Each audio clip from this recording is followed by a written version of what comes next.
Welcome everybody. It's Wednesday night. We got some modern gameplay, Magic Gathering build and play tonight. My name is Aviva Goodman, alongside Dominic Strecker. It's a pleasure to have you here, Dom. How are you doing tonight? I am doing wonderful. I have converted Adam White to Team 61. It's not a deck you usually see playing 61 cards with Burn, but you said it's mathematically better. Adam said that. Adam said that. Oh, I'm sorry. Okay. We'll find out. Oh no. Alright. Going to 4 here. Tron decks, mulliganing. What better duo than those two? But we'll see what his 4 is here. A bit of a rough start. 61 cards though. Do you know what that 61 card is? Ooh, that's a fun conversation, right? Like, what is the secret card? Yeah. Yeah. If we can figure out that or do a little guesswork, I can also look. Adam, an avid tweeter, a use of the tweets. I can try to dig for this math problem that Adam did to try to prove to me. I'm looking at it here. There's no one-ofs in the main except for a fiery eyelet, so it's got to be like a trim or an additional copy. A little something. Yeah. Most likely. 3 skull cracks, or like bumping something up from 3 to 4. And we're back to 4 play with fires instead of the seal of fire. The 2 and 2. Yeah, I think he was on a 2-2 split with seal of fire and play with fire. Yeah, also interesting. I had Adam convinced for a while that Frank Karsten crunched the numbers on Burn and said that the optimal number of 1-drops is 9. So I had Adam on a 1 of Ragavan for a while, but that seems to be gone too. Yeah, I don't see that. We just got the 4 Goblin Guide and 4 Monastery Swiss Spears here. See who's on the play as Mike does finally finish his mulligan, and it'll be Adam, which is where Burn likes to be. We'll start off with a lava spike to the face. Who has 1? Switch it. Mike has played a bunch of Titan, Amulet Titan, some Scape Shift. Today he's on Tron. We have 3 Tron players in the building tonight, so we might see a little bit more of it here. It is big mana night. Last week was aggro. We saw so many fast matches, and tonight it is big mana. We got a Coffers deck in the building as well. Yeah, I think we're on some 4-color stuff. Triple Tron, a Coffers, and a 4C. But also, I looked at it for 2 seconds. Is Mike at 12 already? He is, indeed. Adam has fired off 3 burn spells to his face. No creatures yet, but chipping away at his health here as we cast an Ancient Series on Mike's side. Alright, so we're talking about a Tron 4. So we at least had the Star, a Stirring Effect, and Urza's Mind, and now an Urza's Power Plant.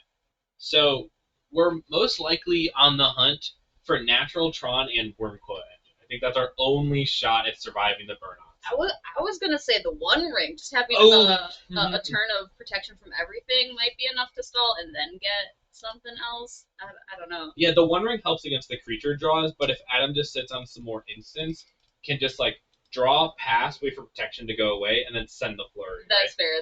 Then the Wormcoil is probably the better choice there. It might not be fast enough though. Mike already down to 7 here, which is 3 burn spells. But there's the Karn. Natural Tron, Karn the Great Creator. Is there something that we can get to use alongside this Urza's Tower to have the prerequisite how to survive burn? Yeah. Adam's also got a some big canyon sitting down there at the bottom, so he's got an additional draw as well. He doesn't have. I think he's just got the 1 card in hand. Right. So I'm doing burn math. Adam's got 1 card in hand, and we'll draw up to 2. If both of those are a bolt, that's 6, and Mike's at 7. Mm-hmm. If one of those is a Boros Charm and one's a burn spell, Mike's dead. Or if one's a land, this canyon will try to cycle through. But I'm thinking Mike has at least another turn left in them before Tron really takes it down. The question is if I'm Mike, my available cards on 3 is an Ensnaring Bridge. I don't think Adam cares about their creature draw. So either Ballista, not gonna matter because it's hard to do much of anything. Mike put a really big thing on this card he wants to grab out of his sideboard. Right. I feel like if you start to learn the NRG meta, you have to be ready for a burn player to always be waiting out there for you, and it's rough for Tron. So we're gonna be going on the land destruction plan. A liquid metal coating from Mike here. Let's get that card up on the screen. Liquid Metal Coating. I'm gonna turn this land into an artifact. Right, so... And then when you uptick the Karn, that's when it gets destroyed, right? right? But Karn static says that you can't activate an artifact. So this doesn't become Stone Rain, but just becomes you can't activate it. I see. So Adam debated there cycling it away to draw the card, but instead just kind of let it hang around and will turn it into an advantage later and just sends a spike. So now we're in land destruction mode. But we might now have access to a sideboard Wormcoil now that we have all of our mana. Exactly. We have 7 here with each Tron piece. Potentially another land drop as well. Could get us up to as high as 10 mana for the turn. I see Mike's thumbing through and has a Ulamog, the Ceaseless Hunger. Ooh. Maybe a card that I take out when you play Tron against Burn, because it's high hoping that you're going to get 10 mana, right? Like, it's just not going to get there. Tron can do it pretty fast, but Burn does it even faster. Our mics sound like there is a connection issue. We'll see if we can get that resolved during this round or in the break. Thank you for pointing that out. We did do a little fiddling around with the streaming computer today. So we'll try and get that worked out for you. We are, at the end of the day, the testing center to get everything ready for the series. Yeah. That's the background thoughts. Lots and lots of moving pieces bring this stream together. It's quite the undertaking, and I can't believe. No, Norm did not have a streaming background before we started doing all this. Right, you gotta learn. Yeah, and actually got to. He told me at his other job the other day, someone was telling him, "Oh yeah, I do like a little streaming, and I've been having this problem. I stream like on a hockey ring, and I have this problem with like my connection going too far." And Norman was like giving him the know-how, right? Like once you do something long enough, yeah, you can learn things on accident. Like we're debating what this card means to us, right? Yeah. So it looks like he's going to use this liquid metal coating to target a land here. Oh man. The expressions Mike make are so funny. I saw that. He's very like pain. It's very painful for him to make these decisions. Just really, really scrutinizing, making sure he plays tightly and well. I think a part of this reasoning is every card in Mike's hand is a blend. So this card and its interactions are all we have going for us right now. Their hand is an Ulamog, a Beseiju, another Tron piece, and an O-Stone. Just all cards that do not have any relevant game actions right now. So in response, Adam will opt to draw a card, and it's another Sunbake off the top. Not great, but good to get it off the top of the deck at the very least. It's interesting because I believe we're in Mike's main phase, using the coding now to force Adam to use the canyon instead of doing something like the Stone Rain effect, kind of getting the Stone Rain, but Adam gets to draw cards this way. And this big like back and forth hem and haw really makes me think that Mike might not have access to a card with any relevancy in the card board, but we're about to find out. Sundering Titan. Another LD, because this will take out the Sacred Foundry, but not the Inspiring. Right, so Adam is down to just one land here. He does have a land in hand. The Searing Blaze +2, I believe it is in his hand.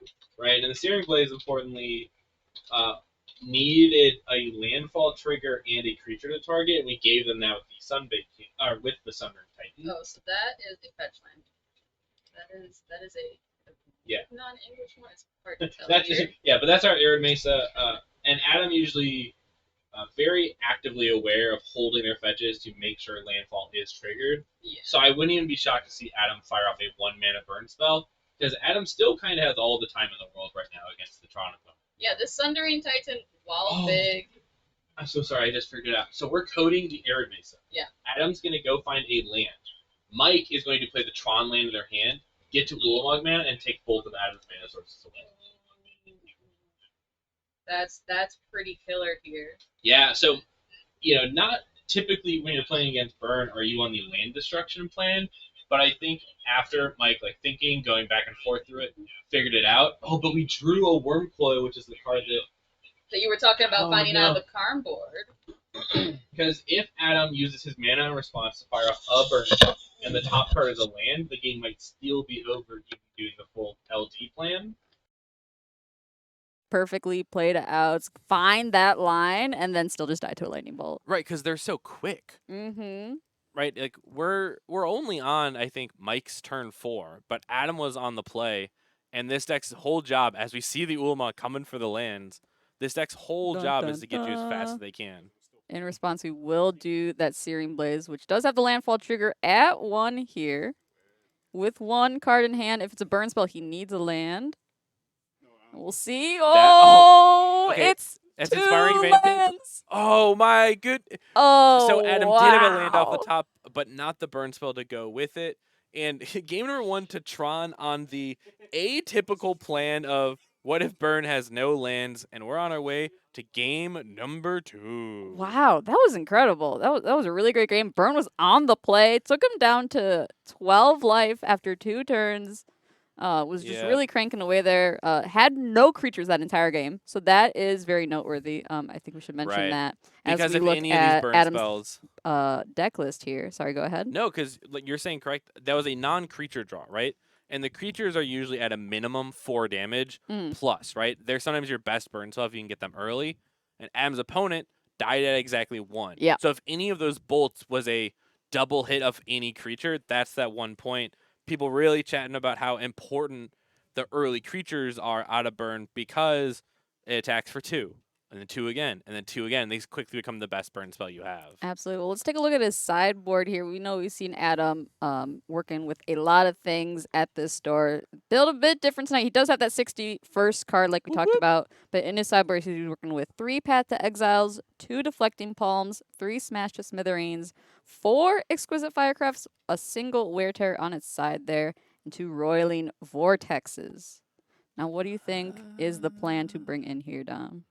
So I'm pointing real quick at a Path to Exile specifically because I was so afraid and aware of Wormcoil Engine that whole game that I imagine as a burn player that might be very, very difficult for you to like deal with and get through, and maybe bringing like 2 paths, just like this one's for a Wormcoil and this one's for an Ulamog, just in case, like just kind of having them in your back pocket.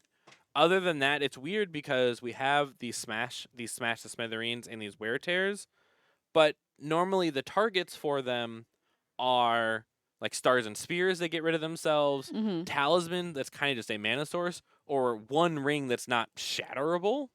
You can still target it though. Like you Yeah. still get the damage, it just Yeah. doesn't die. Or But it doesn't then- get destroyed rather. But if I'm taking out a bolt effect for this at 2 mana, I should just keep the bolt if I'm not going to be able to tag the ring. Very strong point. The part Yeah. that I wonder with Smash to Smithereens is if we have a worry of a card like Ensnaring Bridge, we then might just want the smashes in our decks just in case we're up against an effect that just really hampers us. But the hardest part, we say it every time, is you'd rather underboard than overboard because every card in burn is meant to burn. And every spell away from that is further away from your plan. Yeah, Mike didn't submit a deck list, but we've grabbed one off of Goldfish here. So let's take a look at what he's working with. Tron has been around for a long time. It has had a couple recent additions, most namely the One Ring, of course. We didn't see it that game, but it's definitely there. Usually, like this list, players rock 3 in the main board and 1 in the side because a Karn can, of course, just go grab it anyway if you do need it. It's like playing with 7. It's an unbelievable, just like, way to have the most access to an unbelievably powerful card. As you had said, it's definitely a part of getting a small reprieve against burn. So I definitely believe that we're still going to want to keep them, have access to it. Yeah. The hard part is you know, as we're looking at a sideboard here of all Karn board targets, what I have found sometimes help is bringing in these Haywire Mites. Yeah. Just to block. It is a 1/2, or I think it's a 1/1, that when it dies, gains 2 life. We have to remember that if it blocks a Goblin Guide, you also don't take 2 damage, so it kind of gains 4. Right. Right? It blocks and then gains the 2 from dying. And if we are a deck that has access to this Chalice, we have seen time in and time out that like sometimes you just want to have that, put it on 1, and just pray those are the cards your opponent draws. The burn deck having a suite of 1s, 2s, and 3s. The 3s a lot of time act like they're 1s, but sometimes it just helps you to bridge that gap. So I wouldn't be shocked if those cards get brought in, and the Karn board is mostly to find haymakers later on. I will note the deck list that we looked at featured Gigantha as a companion. Mike does not have a companion Right. here. Which signals Walking Ballista or Dismember. Those are the two cards that Tron has eschewed Gigantha to try one, the other, or both. We'll start game 2 the exact same way we started game 1. A Lava Spike to the face with Adam on the play. And we'll start with the same land from Mike as well. We'll see if we see a star like he played in game 1. Oh, I do indeed see a star. All right. Well, if this game goes the same way, Mike will be pretty happy. We'll see. Adam's probably got a little something to say about it. We'll see a land and The a smash that we Now, talked about. There's that sideboard card. I believe Mike draws a card here. So because the Chromatic Star has two separated effects, you can see here Mike just drew a card off the top of the deck. Mm-hmm. Star is 2 paragraphs, whereas Spear is 1 long ability. Star is sacrifice, make mana, and then says when this card goes to the graveyard, draw a card. It got smashed there, so it turned it into card draw, where a Chromatic Spear would not have done that. Mm-hmm. And we did bring in the Chalice. I see it in Mike's hand. All right, yeah, we'll see if he goes to cast it here for 2. Now that he knows there's a smash out of Adam's the hand smash as is well. gone. So Oh. I would have jumped on the opportunity myself. Looks like Mike's going to opt for another star. Yeah, very interestingly that we had access to the 2 mana and a sideboard card that we felt that was good enough to bring in, Mm-hmm. but didn't play it on our first available turn to do so. Yeah, just going to opt for 2 spells instead. First the star and now an Ancient Stirrings is really going to start digging, I think. I think maybe the Chalice is the only really good card in his hand, Yeah. and he's hoping to build it up a bit better before he throws down that Chalice. And we see him grab a power plant and his second land be forest, so he might just be choked on Tron lands proper, right? Mm, One might be choked on lands in general, but specifically the Tron lands as well. As the play with fire goes up top, gets some scry. Spectacle will trigger there, and the Skewer the Critics will come in for another 3. Mike is now down to 9 to Adam's 19. Man, that first game was so wild that my brain just defaulted to believing Burn had won game 1. And I was like, He man. threw so many spells yeah. out. How'd he not win? I was like, shoo, we're already almost out of here. And I was like, wait, no. There's a whole nother game if Burn can get through this. Yeah, no, Mike was gonna crash in for a hefty 18. Yes. No. Oh, yeah. Yes. Yeah. Excuse me. 17. I think 7-10 on Sundering Titan. A real weird stat block. Yeah. And a map. And still we did. Oh. Haha. We didn't play our Chalice on one because we had a hand of Stirring Stars and maps. We would have countered all of our own spells. I see. In a Warping Whale, there will. Doesn't it exile it? Just counter target sorcery. Oh, it's just counter. Okay. Very, very good against all the Cascade strategies, and conveniently also good against Lava Spike. Mm-hmm. Using the map, Tron about to be online. Yeah, I'd recommend using the Forest if we're looking to complete Tron and go big. That's the weirdest part, right? Is right now they're not Troned up, but if Yeah. we go find the third piece, Troned up. well, if we find the third piece, right, they become taps for 2s. Right. So now we see the move over to use the Forest because Forest will always tap for 1. Exactly. So now Sometimes that we're- color mana is relevant, but really only in the early turns for Ancient Stirrings. I don't think for anything else in the deck. Sylvan Scrying. Oh, thank you. The 2 find your Tron spells, Right. right? And then after that, you're just looking for whatever makes whatever mana. Mm-hmm. In this case, importantly, we used map, found this tower, played this tower, and we still have 5 mana available to us. And it looks like it's me Karn plus something. All right. We got a lot of different things you could grab here. Of course, every Tron player likes to build their sideboard a little bit differently. They always have like their pet card they Right, kind of the throw flavor in to there. taste. Yeah, because Can I interest you in a portal to Phyrexia in your Tron sideboard? no, please. I get enough of that card in Mono Green and Pioneer. I'm good. Can I I don't interest want you in No, thank you. Chromatic Orrery and Filigree Sages? Filigree Silex? No, Filigree Sages. I don't know that card. Yo, while we're debating, if I can get production to bring up Filigree Sages, can I show you an infinite mana combo in Tron? Oh boy. Oh, yes. So Chromatic Orrery taps for 5 colorless mana, but says you can use mana of any color. Oh, I've seen the art Yes, before. Okay. The Filigree Sages can I untap got it, it. and both are artifacts. Both can be found in your Karn board, and you can put an infinite mana package in your Karn board. And then because Filigree Sages is blue, you can activate Orrery to draw 1 card through every loop that you're doing of the iteration. You can draw your whole deck and make infinite mana. There Anyways, you go. we found Haywire Mite. yeah. The other sideboard card that we talked about, a little bit more likely for him to grab here, and grab it. He did. Yeah. It's this nifty little blocker that when it dies, you gain 2 life. Yeah, when I had played Tron, I was on 3 Haywire Mites. 2 so I could always bring them in, and 1 to always sit prepared for Karn. And Mike at least left the one to make sure we could find off Karn, and has X amount in their deck as well, I would assume. Adam, 2 burn spells away here isn't drawing the Mm. greatest. We can ignore the Haywire Might. As long as we don't lean on a creature draw and Yeah. instead just try to go upstairs, we could possibly ignore this blocker. So I wouldn't even be shocked if Adam's hand just is a goblin guy that we'd rather just keep in our hand than trying to throw out there. Yeah, and we won't see Mike attacking with here at any point. The 1 point of Right. damage I don't think is ever going to be relevant against blocking. Now, right, you always want to leave, since all the burn creatures are hasted, if you get in there, then you can't block back. Right. My brain just defaulted really, really quickly to the Lorcana interactions of having your creatures quested and unquested. It's like, well, if you do something now, they're vulnerable. But it's the reverse in games of Magic. It's crazy how you have to invert your brain to think about that with tapping makes your creatures vulnerable to your, even if they don't have anything on their board. Yep. It's a bit of a mind twist. A lot of other games do that kind of stuff, like One Piece or like Hearthstone. You attack each other's creatures. Oh, yeah. But yeah, in Magic you don't, which I found going the other way as well. A lot of people have confusion with as well. As we see Mike doing a classic turn of Karn, get the ring, stirrings to find something good, and looks like we're just finding more mana. Getting bigger and badder. As you said, Adam is 2 burn spells away from being able to take this game down. And Mike's plan is to get the ball rolling fast enough before Adam can find those 2 spells. And importantly, this ring resolved, and Adam didn't throw a spell. Yeah. So I'm thinking their hand's a blank, and this chalice is going to really help keep it that way. Indeed, it is. Lightning Helix. Oh my god, it's Lightning Helix. Oh my god. That's a pretty good one. That was a mountain in his hand, so that's what. Oh, we're just gonna leave Free it. information. Sure. Free information. I'll go to good. Remember, Adam likes to leave some lands in his hand or leave a fetch land up to trigger those Searing Blaze landfall triggers. Lightning Helix is a pretty good one here. Gets around the Chalice, of course, because it's a 2-mana spell. The protection from the One Ring has now fallen off as well. And it looks like we didn't use the One Ring to draw cards. Our life total being in such jeopardy that we can't even risk taking 1 point of damage. Now it's a creature, indestructible 4/4, Rumble.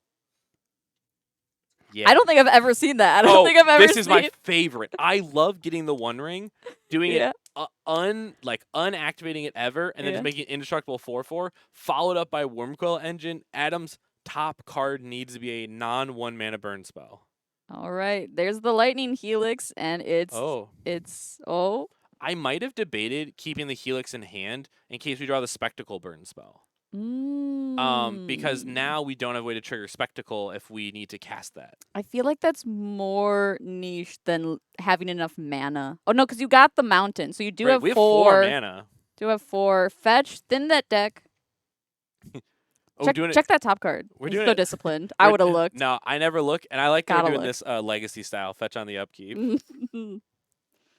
Because I always got so trained by playing Modern to fetch in your end step to get tapped shocks. Yeah. Then you play Legacy, and your opponent just fetches whenever they want, and I'm like, why are you doing this? They just get untapped Underground Sea. You're like, oh right, you can just do that at any time. I don't think we've been on since our Legacy for Duels event.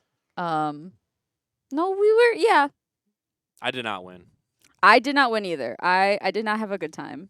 I played. Oh, and it looks like Adam all mountains gives the Nux, and Tron taking it down, and maybe Burn's best matchup, but just a good day for Mike. I agree. Some good draws there for him, some bad draws for Adam. Both players played very well, though. As we head into our backup match here, Mike will take it down in 2 games. We thought Burn would make it quick, but actually Tron's the one who made it quick, and now we're jumping in to Teamer Rhinos versus Mono White Hammer.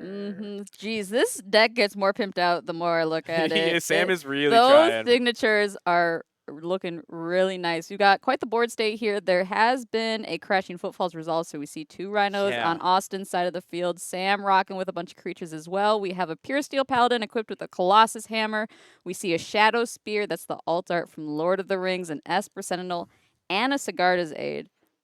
So I think Sam just stepped aside real quick. I think is most likely asking the judge about something because Austin has 3 mana up. We have Catcher, Triumph, Island, Forest. But Sam has this big giant attacker and this Pure Steel Paladin with this hammer. He's got 5 mana. I don't know if you saw. Oh, I thought those were tapped for some reason. Yeah, we have full 5 available. And I think we're in the final moments of this game.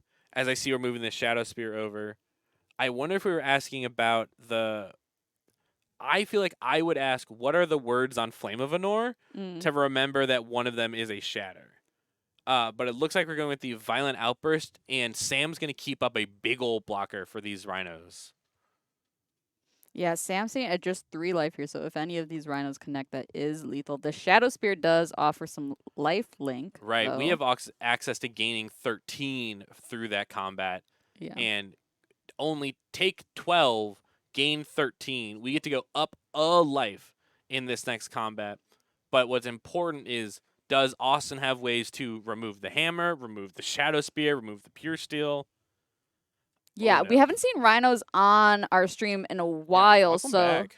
yeah, I think you might be a little more familiar with what their options are than I am. I'll get something pulled up on Goldfish here so I can refresh my memory. Oh, even if Austin has Fire Ice and we just ice this big giant Paladin, we can rumble in and just trample over this Esper Sentinel.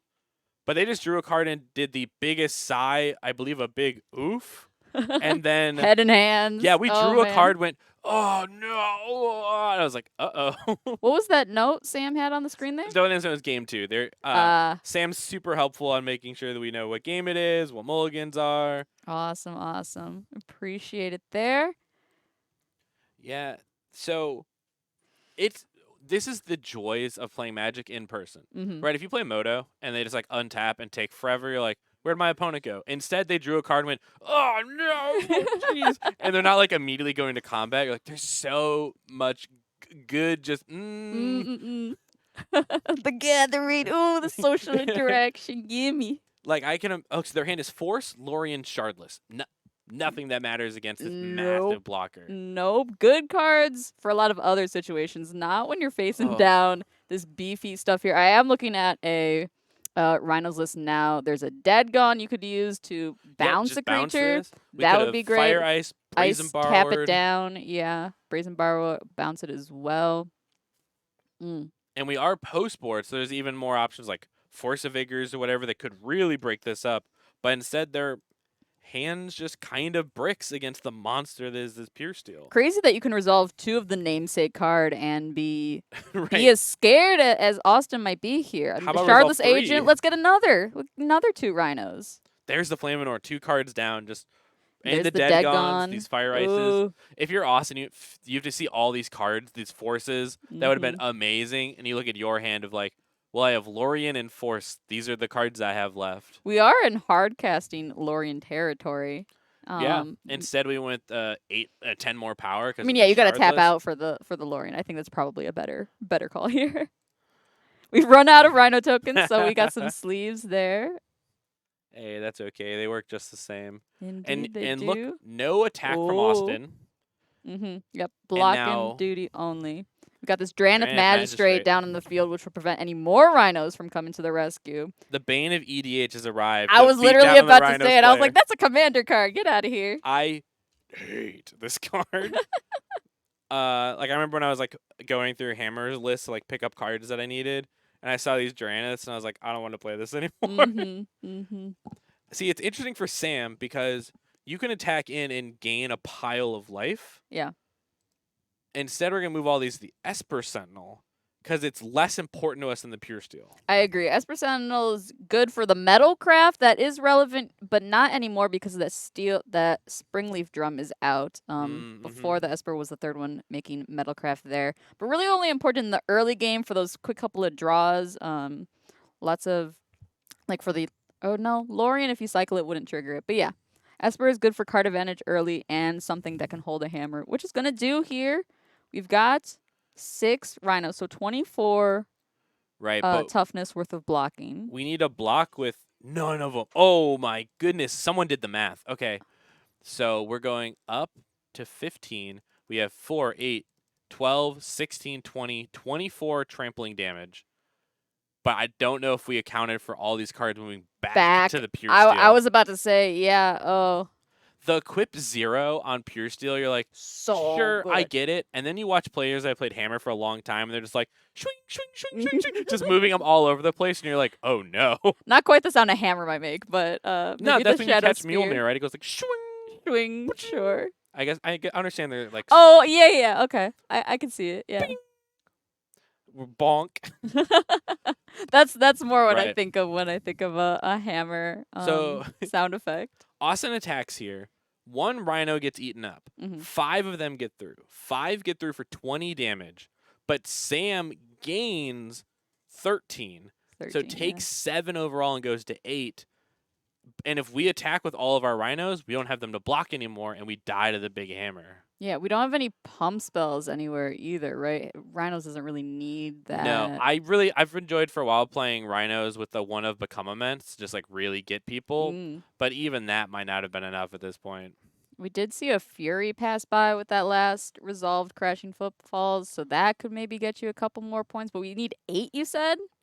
Yeah, we need to get through 8 points So of damage. that doesn't really help. Hmm. And all of this relies on Sam not having like Solitudes or anything in his hand, and also looks tapped out. But we do have Draenith plus this Spring Leaf to create a mana if we have a 1 mana piece of interaction, a Surge or a Blacksmith skill for what Austin might be Ooh, up to. And here's There's the Fury. Hard casted. We're gonna distribute 4 damage here. Seems like Ooh. some pretty good targets. Sam not gonna use the potential mana with the Spring Leaf and Draenith No. Magistrate there.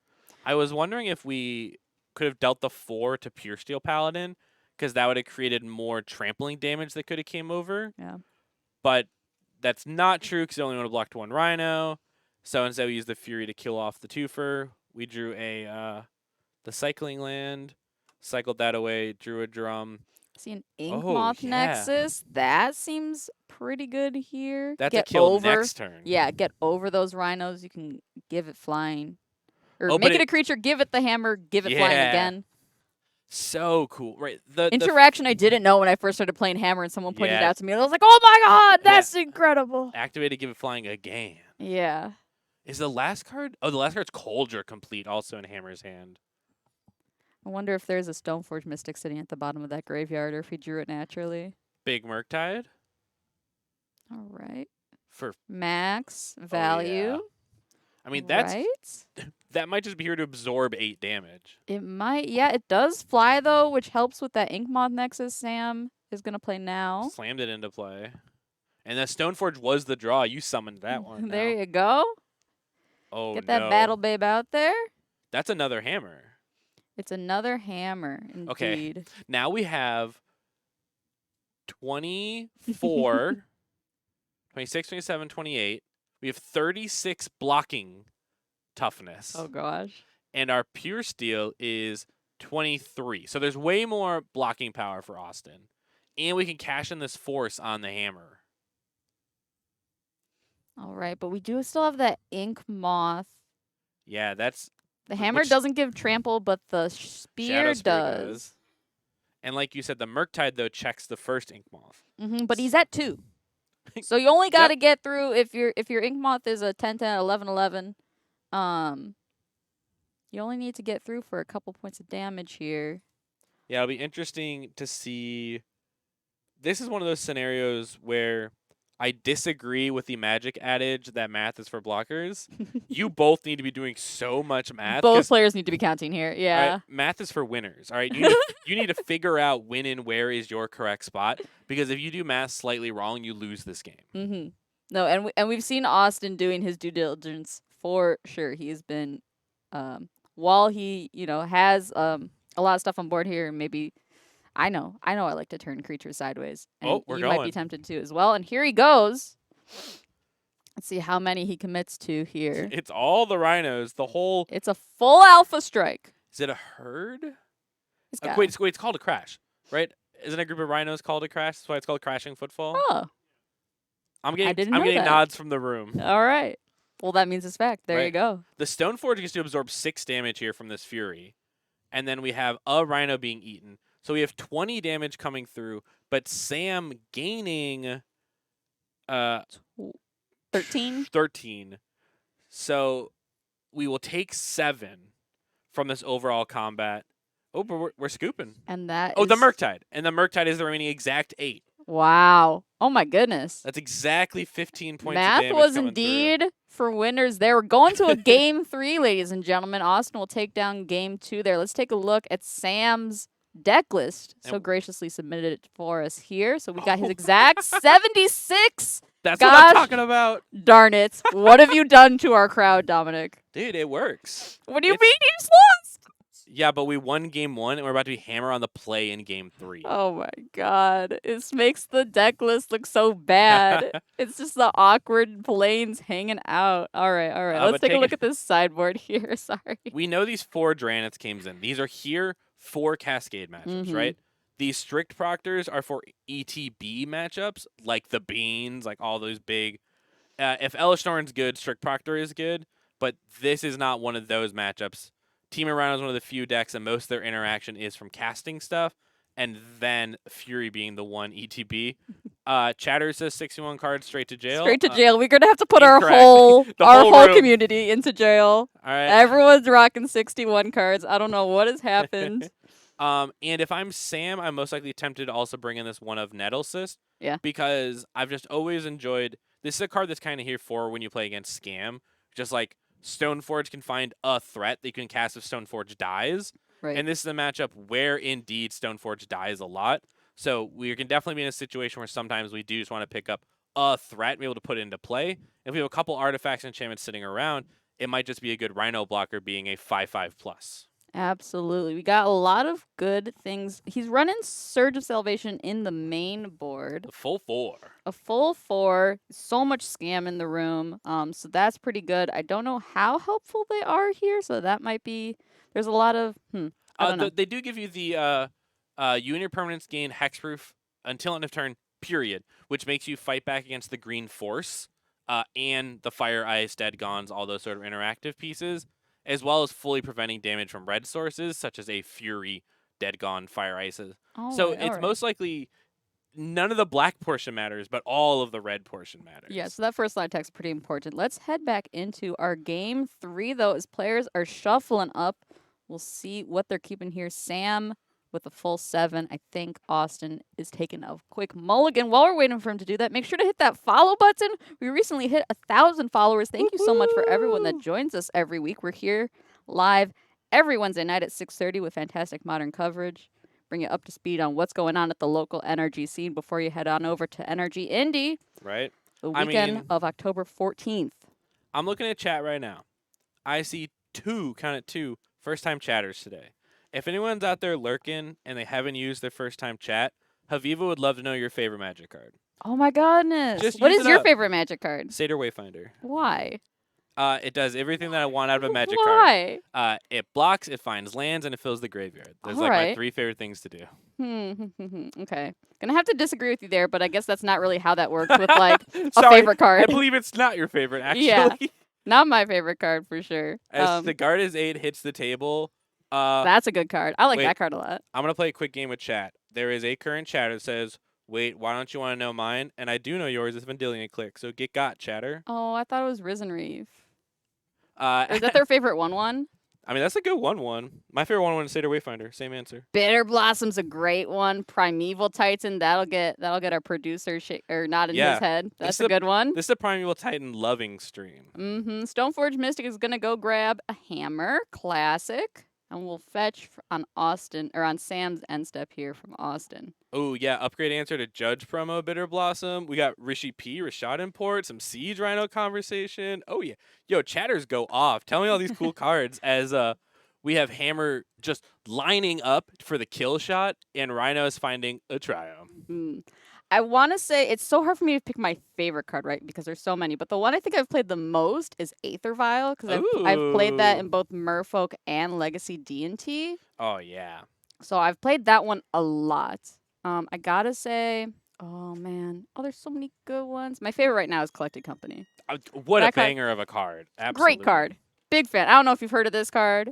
Just slap down a couple of angels and just make your opponent scoop. It's so good. My top 3 cards. Satyr Wayfinder, Reanimate, and Atraxa Grand Unifier. Classics. It Well, tells Atraxa. you a lot. Yeah, absolutely.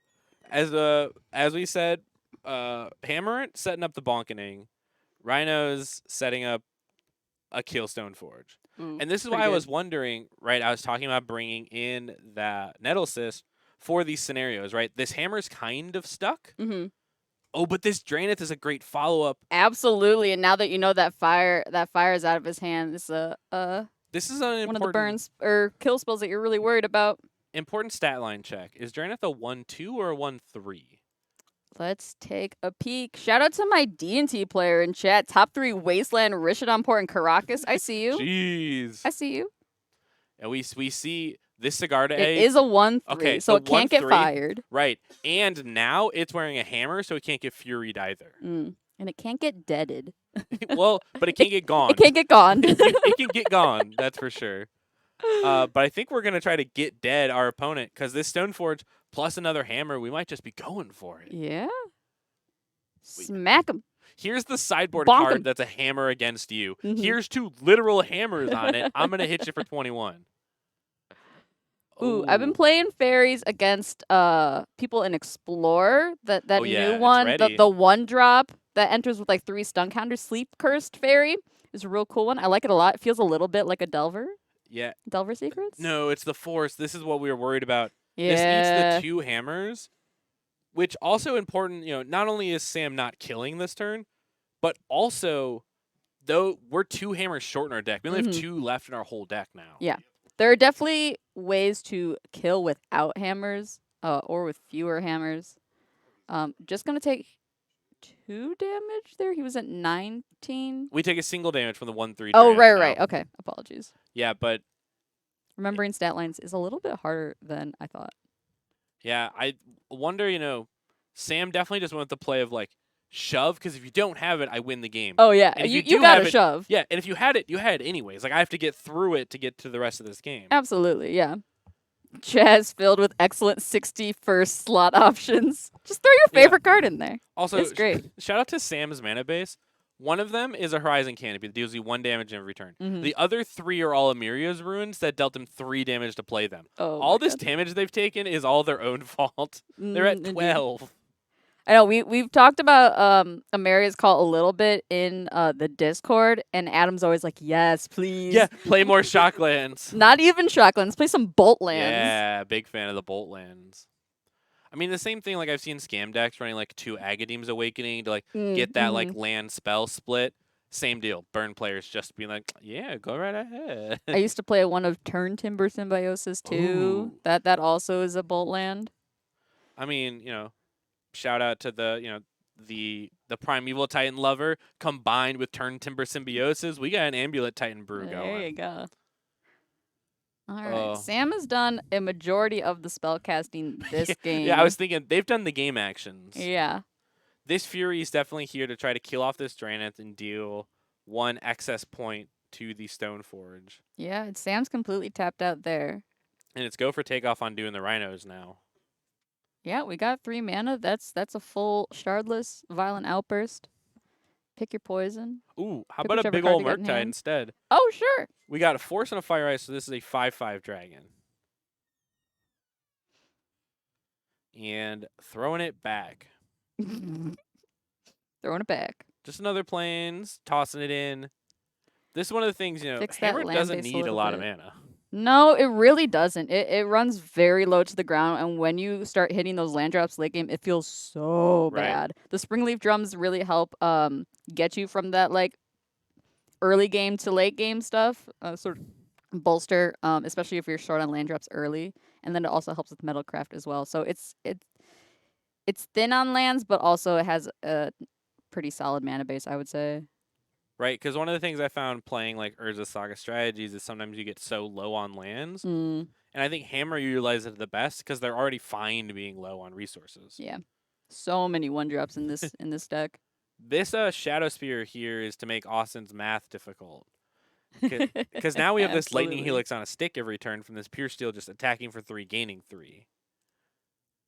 So now Murktide can chunk in for 5, but we're getting Helixed every turn. Ooh, on and the we've got a backswing. giver as well for some protection once it comes back around. Right, and we saw Stoneforge Mystic doing what she does worst, which is attacking as a 1/2, just getting in for a single point of damage. I've been there. It's not great. We're at 5 now with this Murktide attack. Stonefort Mystic attacking is like Llanowar Elf attacking, right? Ooh. Like, you're like, this is bad for me. I guess I'm getting in There's for so a many better point. things I can do with this. Esper Sentinel. Is a play. Not That- doing a whole lot. Doesn't really advance our board state too much. I'm so worried that Austin's going to Violent Outburst here. And I just- know. I'm waiting for Ooh. any. Oh my goodness. Okay, that's good news if you're a Hammer fan. Yeah. I was so scared that he just attacked with the Murktide and passed. I thought that spear was dying. I thought the thing holding it was dying. Right. Something. Because a single Rhino breaks up this whole plan, let alone the second Rhino from Crashing Footfall. Okay, I'm getting a glimpse. This hand is a Force and I believe a Fury. Yeah, Force and Negation Fury. And here it comes. So we have to take out this Pure Steel because it's part of the problem. Oh, we have to target the Giver because the Giver is not sick anymore. This is a non-summoning sick one now. Right. So because we have to go 2 on the Giver, we're going to do 2 on the smaller Pure Steel. Giver protects that. So this Fury just traded for the Giver right now. It's a great blocker against all these little guys Sam's got. Yes, because currently the Pure Steel is a 3/3, so just trade off with the Fury. And the Fury would even kill it in first strike damage. We just take the Murktide damage. Top deck needs to be good. Hammer. Yeah, Hammer one time. Ooh. It's Another another Sentinel. Esper Sentinel. Ooh, that is Oh. so. I think Inkmoth Mid. Nexus is going to block next turn. You think? I Yeah, think because the Murktide yeah. kills us if we don't. All right, Sam just trying to push some damage here into the face of this Fury.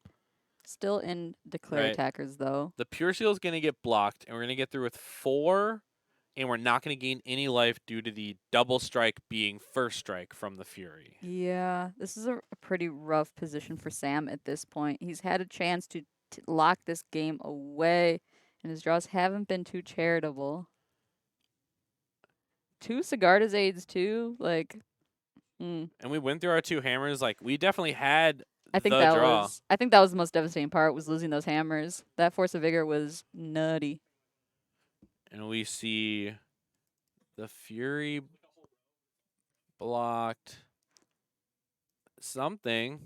I assume, yeah, Pure the thing Steel. in the middle, because he just took the 2, one from Esper Sentinel, one from Right. Stoneforge. And for those watching, no life gain is done because in first strike damage, the Fury kills it off. It never deals any damage back to the Fury. We're moving the weapons around. Chatter saying you can hold up the Sentinel to represent a trick. I think if you've got a trick, you lock this game away. You attack more aggressively. I don't know.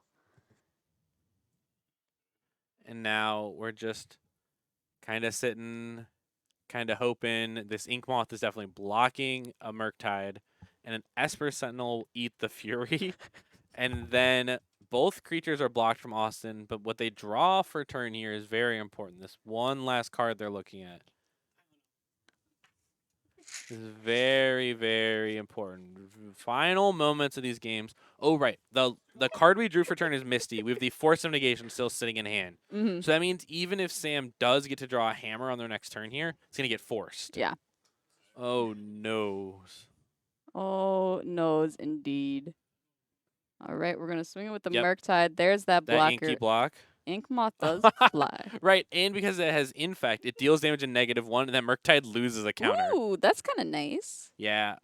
Just Spring down- Leaf off the top, that's nothing. Oh, boy. Oh, jeez. Ooh, Sam can put the hammer in with Stoneforge Mystic, though, but he didn't draw it. All right, we so drew that's Spring not- Leaf. That's a really good point, though. I didn't think about that. And we lost our big stinky inky blocker.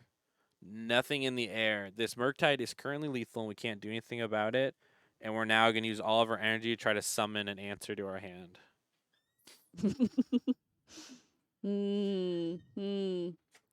I know I'm Yeah. staring at this puzzle too, Sam. I don't know what we can Yeah. do for you, man. 7 damage through a Fury is so much. That's hashtag chat lethal.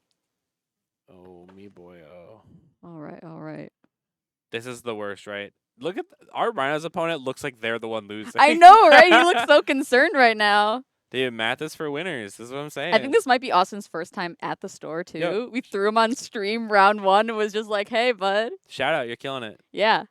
Rhinos is like one of the most beloved decks for the NRG series. Like, Oh, 100%. I think you've called like most events to be won by Rhinos. Mm-hmm.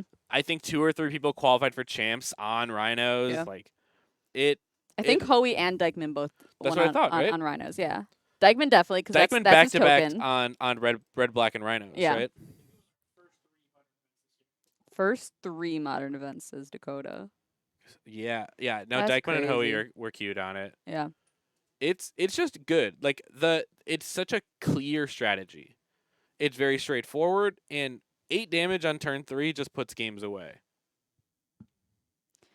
It's just a lot of MH2 elementals to buy. Rhinos is maybe the least amount of MH2 elementals to buy. You play 4 color, you have to buy a lot more. Oh of them. yeah. Oh yeah. This one you need 4 Furies, a sprinkling of Endurances, a sprinkling of Subtleties. That's like 8. You can do it. It's. Or get some good friends to borrow them. I see some endurances in the sideboard too. Oh yeah. Yeah. Endurance is great to against like Yogg strategies and to cycle your Rhinos back in your deck to keep making more and more Rhinos. Ooh, speaking of Yogg, did you see the Super League today? I didn't catch any of it. I think Caleb was on Yogg. Yeah, so the meta was Yogg. 2 It was, breaches, right? Breach and Prowess. Breach and Prowess, but Prowess had breach in it. Yeah. And then the undefeated deck was Cascade Glimpse of Tomorrow. Ooh. Wild. Love it. As we see the Esper Sentinel with the equipment being blocked by the Fury. Fury's going to eat that up. We're going to get through the single point of damage. And then as Murktide on the swing back is going to kill us. Yeah, I don't know what Sam has got in his hand here. Can you move like the Shadow Spear over at instant speed? No. No, but we can move it now. Sorcery speed on our second main. But this is all to disincentivize the Fury attacking, and Murktide can kill on its own. Mm-hmm. But we're setting ourselves in a scenario for our opponent to mess up. All right. And yeah, that's the just a game. bit of Hollywooding there. Yeah, good. I mean, Hollywooding is important, right? I agree. Because if this is a scenario where if your opponent messes up and maybe like attacks with their Fury, and you have a way that you can gain some points of life, you could change the math. So I'm always in full favor of like, if you can find a way to get to it, it's worth giving yourself the opportunity. To sort of read Duke, the school of thought, play it out. Don't scoop to them. Make them kill you. Right, make them kill you because your opponents can make mistakes. I have made mistakes many a time. All right, Austin will be our winner there in our backup match, taking down Hammer and Sam in Game 3. Before we head into our break, let me remind you that we have an NRG Series event coming up. I don't know if you've heard of this. It's pretty great. We got a double 10K weekend for y'all. Spike our Pioneer Showdown on Saturday and immediately qualify for our championship event at the end of the year with a $25,000 prize pool and a qualification to the Pro Tour. Triple Modern team trial on Sunday as well, so grab yourself and 2 buddies and head on down to Indianapolis for that. That'll be October 14th and 15th. If you're still looking for a team, join our Discord. There are people still looking for teams as of today. I was on Twitter. I saw people asking for teammates. So there are people out there that want to go to this event. So check out our Discord for that information. But with that, that'll wrap up our round 1 coverage, and we'll be back with round 2 in just a moment. Stay tuned. See y'all soon.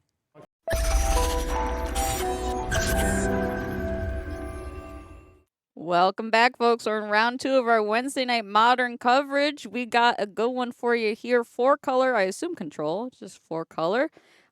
Being piloted by Eric and Danny piloting Yogmoth as usual. He was very mad at me. He said, "Oh, you picked me for feature. I just got my new dice, my +1 and -1 counters. Now I can't even use them." No, wait. Yeah, because they're so tiny. Yes, they are hard to read. They are hard to parse through the camera, through the computer screen. Yeah, I did that. The day I bought Yogg, I also bought the +1/+1 and -1 dice. Mm-hmm. A real game changer. Just makes it like so quick and easy to like understand. And I know Danny is on the Agatha Soul Cauldron. Ooh, I'm excited. The wild things that the Yogg deck can do now, I'm learning more and more every day. Mm-hmm. There's like the young wolf becomes a one-man machine gun. There's using like your own wall of roots to make your creatures die. Like there's so much intricacies happening now, and we're off for the races. All right, yeah, Eric took a quick mulligan there. He's going to be on the play, though, starting us off with a classic Fetchland, Misty Rainforest. Agatha is a 1-drop or 2-drop? Ooh, Two. Two I drop. feel like if it was one, we'd see people. Oh, it is a jogging 2-drop. for it. You know why I've been playing against that Bard class combo in Explorer? Oh. Yeah, I don't know if you've heard about that. I mean, I love Bard class. The level 2 makes spells like legendary spells or something cost green, red, less to cast. So you just dump your hand because you play like cool. almost every single printed Pioneer Yeah. playable. I think they're even getting to the point that they can choose which ones not to play. Yeah, I scryfalled it the other day though, and yeah, it's most legal targets they include in their deck there. And we have one of my favorite newish additions, the Colony Garden here in Yogg. I just love. It's just more bodies, right? The ability to just turn your mana base into cards you can sacrifice a Yogmoth, things that you can block with. Ooh, a very cool land from the. It's always the 4-color players, man. Yes. They got pimped lands, man. Kindred Spirit, those are my basics too. That is a great one there. That's the neon secret layer. Yeah, right? this is the shades not included. Ooh, there you go. Got the official Into name the there. beans. All right, we know what it is. We know this deck now. It's beanin' time. All right, up the beanstalk. A cantrip on its play, and it draws you a card every time you cast a spell with mana value 5 or greater, which I'm sure Eric's got a ton of. Right. We know from this forest that it's most likely not a controlling strat. The controlling one is usually it's on plains and islands. This forest Rogren combo shows me that we're probably in this classic 4-color. And what's going to be really important for our Yogmoth player is how many solitudes and or endurances the 4-color player draws. Yeah, absolutely. Lots of MH2 elementals potentially in this deck here. Oh, my Bowmaster signals are tingling. A Yogg player goes passing on turn 2. Shock, Oh yeah, Overgrown Tomb pass turn. Nothing to do. It's the same amount of telegraphed as collected companies are. The like untapped 4th land pass turn. You're like, oh, I got it. I wish there was like a good Flash Angel I could bring in to like juke him, but like it's just better to have. Yeah, can I introduce you an Archangel Avison? That doesn't you can't Coco that, unfortunately. Correct. It's just good though. I know. I've considered. There's a bunch of angels I've considered bringing in, but there's that Bowmaster, of course. Let's get back to Modern. We're talking about Pioneer over here. Bunch of goobers. We got a Teferi on Eric's side of the field. Time Raveler himself. Yeah, this is timing it obviously so that we can play it before the Teferi's down. And now if the Teferi wants to minus, depending on what target we're choosing, we might get to pick it off with the Bowmaster. But we're going to use the Fury to clean up this board before using our Teferi. Yeah, we just talked about that. Those MH2 elementals are very good against a lot of Yogmoth stuff. There are still ways to battle back from this, though. This is not an unwinnable position by any means. Right. I'm at least breathing a small sigh of relief as my 4-color opponent got rid of their Omnath to use this Fury. Fury being an incredible card against Yogmoth no matter what, but Omnath being one of the best follow-ups, and at least one of them's gone. And Danny, I think... Oh, sorry, I thought Eric went to untap there. I was going to say he's stuck on lands, but no, we were just still in his turn. Grist. We need something to generate value for us. The hardest part is coming back from after getting Furied. Yeah. And Grist is one of those cards that probably has the best chance of snowballing. Yeah, Grist is a good foundation, not breaker. No, different card. But a good foundation to lay down, right? We know that Eric doesn't seem to have any pressure to deal with the Grist on the back end. So if that is our play here, we're allowed to at least get a couple of 1/1s going, maybe get the removal mode going. Yeah. So that's the hope of probably the best way to get out of this. But that movement of mana says no go. Wall of Roots.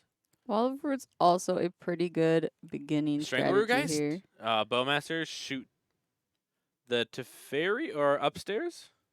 The Teferi.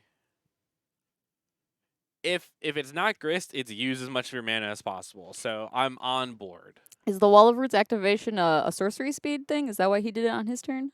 No, but the Bowmaster is forced to be sorcery speed, so we just did it all in our one. Oh, because of the Teferi. That's what it is. Okay. The Fun Raveler. The Fun Raveler. Curse you, Teferi. And we see Eric on the hunt here with our Windswept Teeth. This deck looks thick. Yeah, you think he's rocking a 61 or more special as well? This is looking like a 75 to 80, but it might just be careful sleeving. But that looks big. That looks like Shuffling Commander. It does. Well, we'll have to find out, but it looks like a thickum. Yeah, now that you're saying it, It's does so look, tall. It looks pretty big. It casts a large shadow. That's what I was gonna say. The shadow. As we see this Omnath coming in. Yeah, pitched one, found a second. Very Yeah, nice. I played against someone on Friday, and I was like, they were playing with the expedition lands, and I was like, that land is really curled, and they're like, no, it's not. I'm like, it's casting a shadow. What do you mean? I can see under it. Oh yeah. No, Dan shared a post with us the other day where this guy said that a card was meant, and I could see it curling like so badly in the photo. Yeah, it's hard out there for a foil. Yeah, I love them. I love my shiny cards, man. I don't know what it means, but I love it. Just get some hard inners. It's fine. Sure. Shout out, buy some inners. Play some grist. Head on over to your LGS and pick up some Dragon Shield inners today. Well, you recommended hards, which are non-Dragon Shield, but I don't need to get into that. As we have grist into Young Wheezy. We got them all. We got the KMCs. We got the Hypermass. Yeah, we're got all gonna that good stack this stuff. Young Wolf, get it back, kill this Omnath. This is a part of the getting back into the game plan. And now this Bowmaster can threaten the Teferi to be unable to minus. But our opponent's also at 12. And we're 2 Omnaths down, which are the main sources of life gain. I think Danny's valuing the Teferi there, though. Just, yeah, you don't want to lose a creature there now that you've built your board back up. It's so hard because the attack that last turn and the following would have been... Okay, Omnath, it doesn't matter. Oh, man. If this is paired up with a fetch, our life totals are just going in the wrong direction. It's going to go up, up, up, up, up. Ooh, KMC Hyper Phoenix. That's a good one. That sounds like a good superhero name. Hyper Phoenix? Hyper Phoenix. Yeah. You won't like me if I go Hyper Phoenix. Oh, this was Omnath. No land, pass it back. That is a reprieve for a player trying to slog through this board. Much, much appreciated because there are definitely ways that we might be able to figure out the scrappy plan. On the Super League earlier today, Jim Davis was talking about playing Yogmoth at the Pro Tour. Oh, yeah? And said that he felt like he only comboed about 10% of his games. And that the rest of the games were the scrappy creature Yogg plan.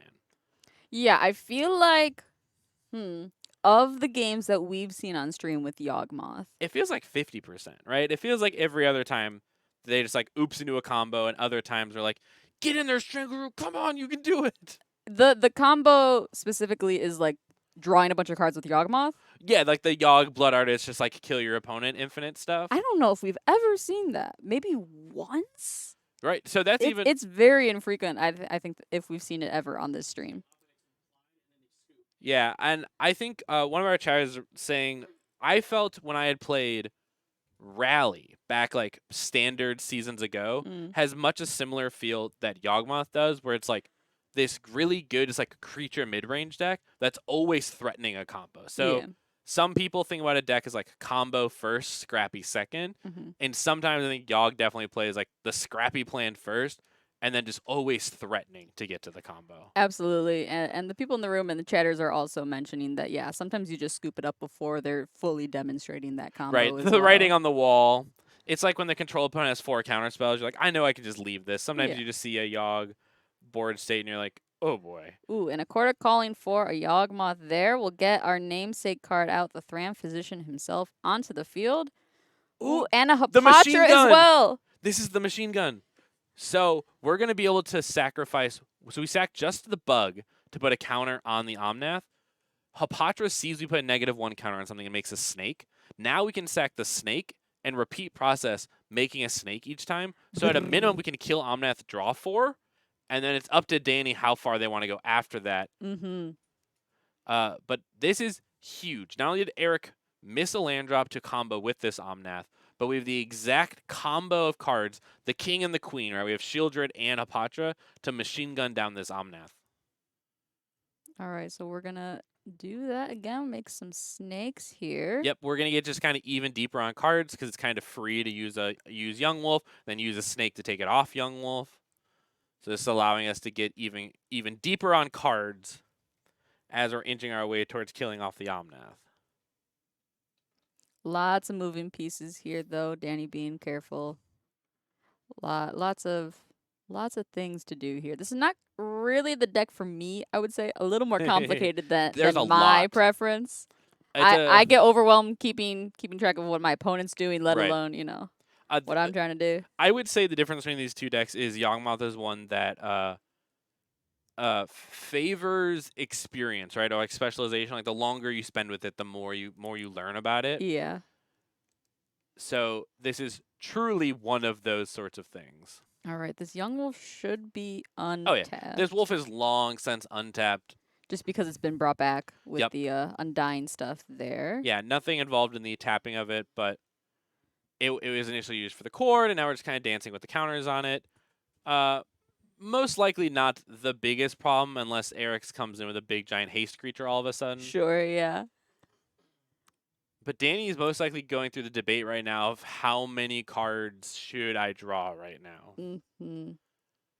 Yeah, he's got a good grip of them already. I wouldn't go more than 7, I would say, right? Right, but we can even use like our orc army here to like target it a couple of times with the negative counters, just like keep going and making snakes.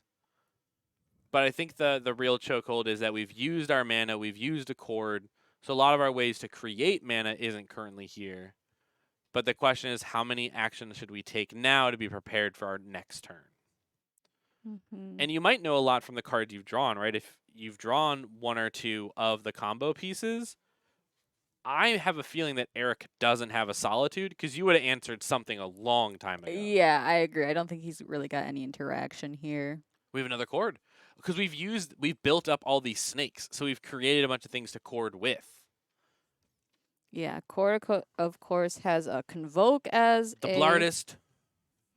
Oh, and it looks like Eric's leaving the game. All right, that'll be enough for it there, representing that combo, like we said earlier, that Blood Artist. Yeah, I believe that might not be the true combo, but more of the writing on the wall. I'm going to take so many game actions, I'll see you at the end of it. Absolutely, yeah. I think just making good use of the timer here. Eric's going to head into sideboards. We're going to take a look at what he might be working with here. I believe this is his first time at the store as well, so he hasn't submitted a deck list, but we've grabbed one off of Shout out. Goldfish for your viewing pleasure. Endurance. That's the card I'm after. Absolutely. That graveyard is very important to the Yogmoth strategy, and Endurance will deal with that. Let's take a look at what else he might be working with, though. We've got a Kahira in the sideboard of this one, as well as some Obsidian Charmaz, Veil of Summers, Dovin's Veto, Force of Vigor, Chalice of Void, and some Boseijus. In addition to those Endurances, does anything strike your fancy, Dom? Sometimes you can look at cards like Veil if you're worried about your opponent bringing in like Thoughtseize effects or something to really like break it up, but most likely not. I would imagine you just want a pile of Endurances to try to interact. It blocks well, it returns graveyards to the bottom. It seems like far and away our best piece and way to interact back. Mm-hmm. And as well as I think we drew 0 Solitudes that game and just the 1 Fury. If we can up those numbers, it's going to help us along the way. Absolutely. Let's take a look at a Yogmoth list as well.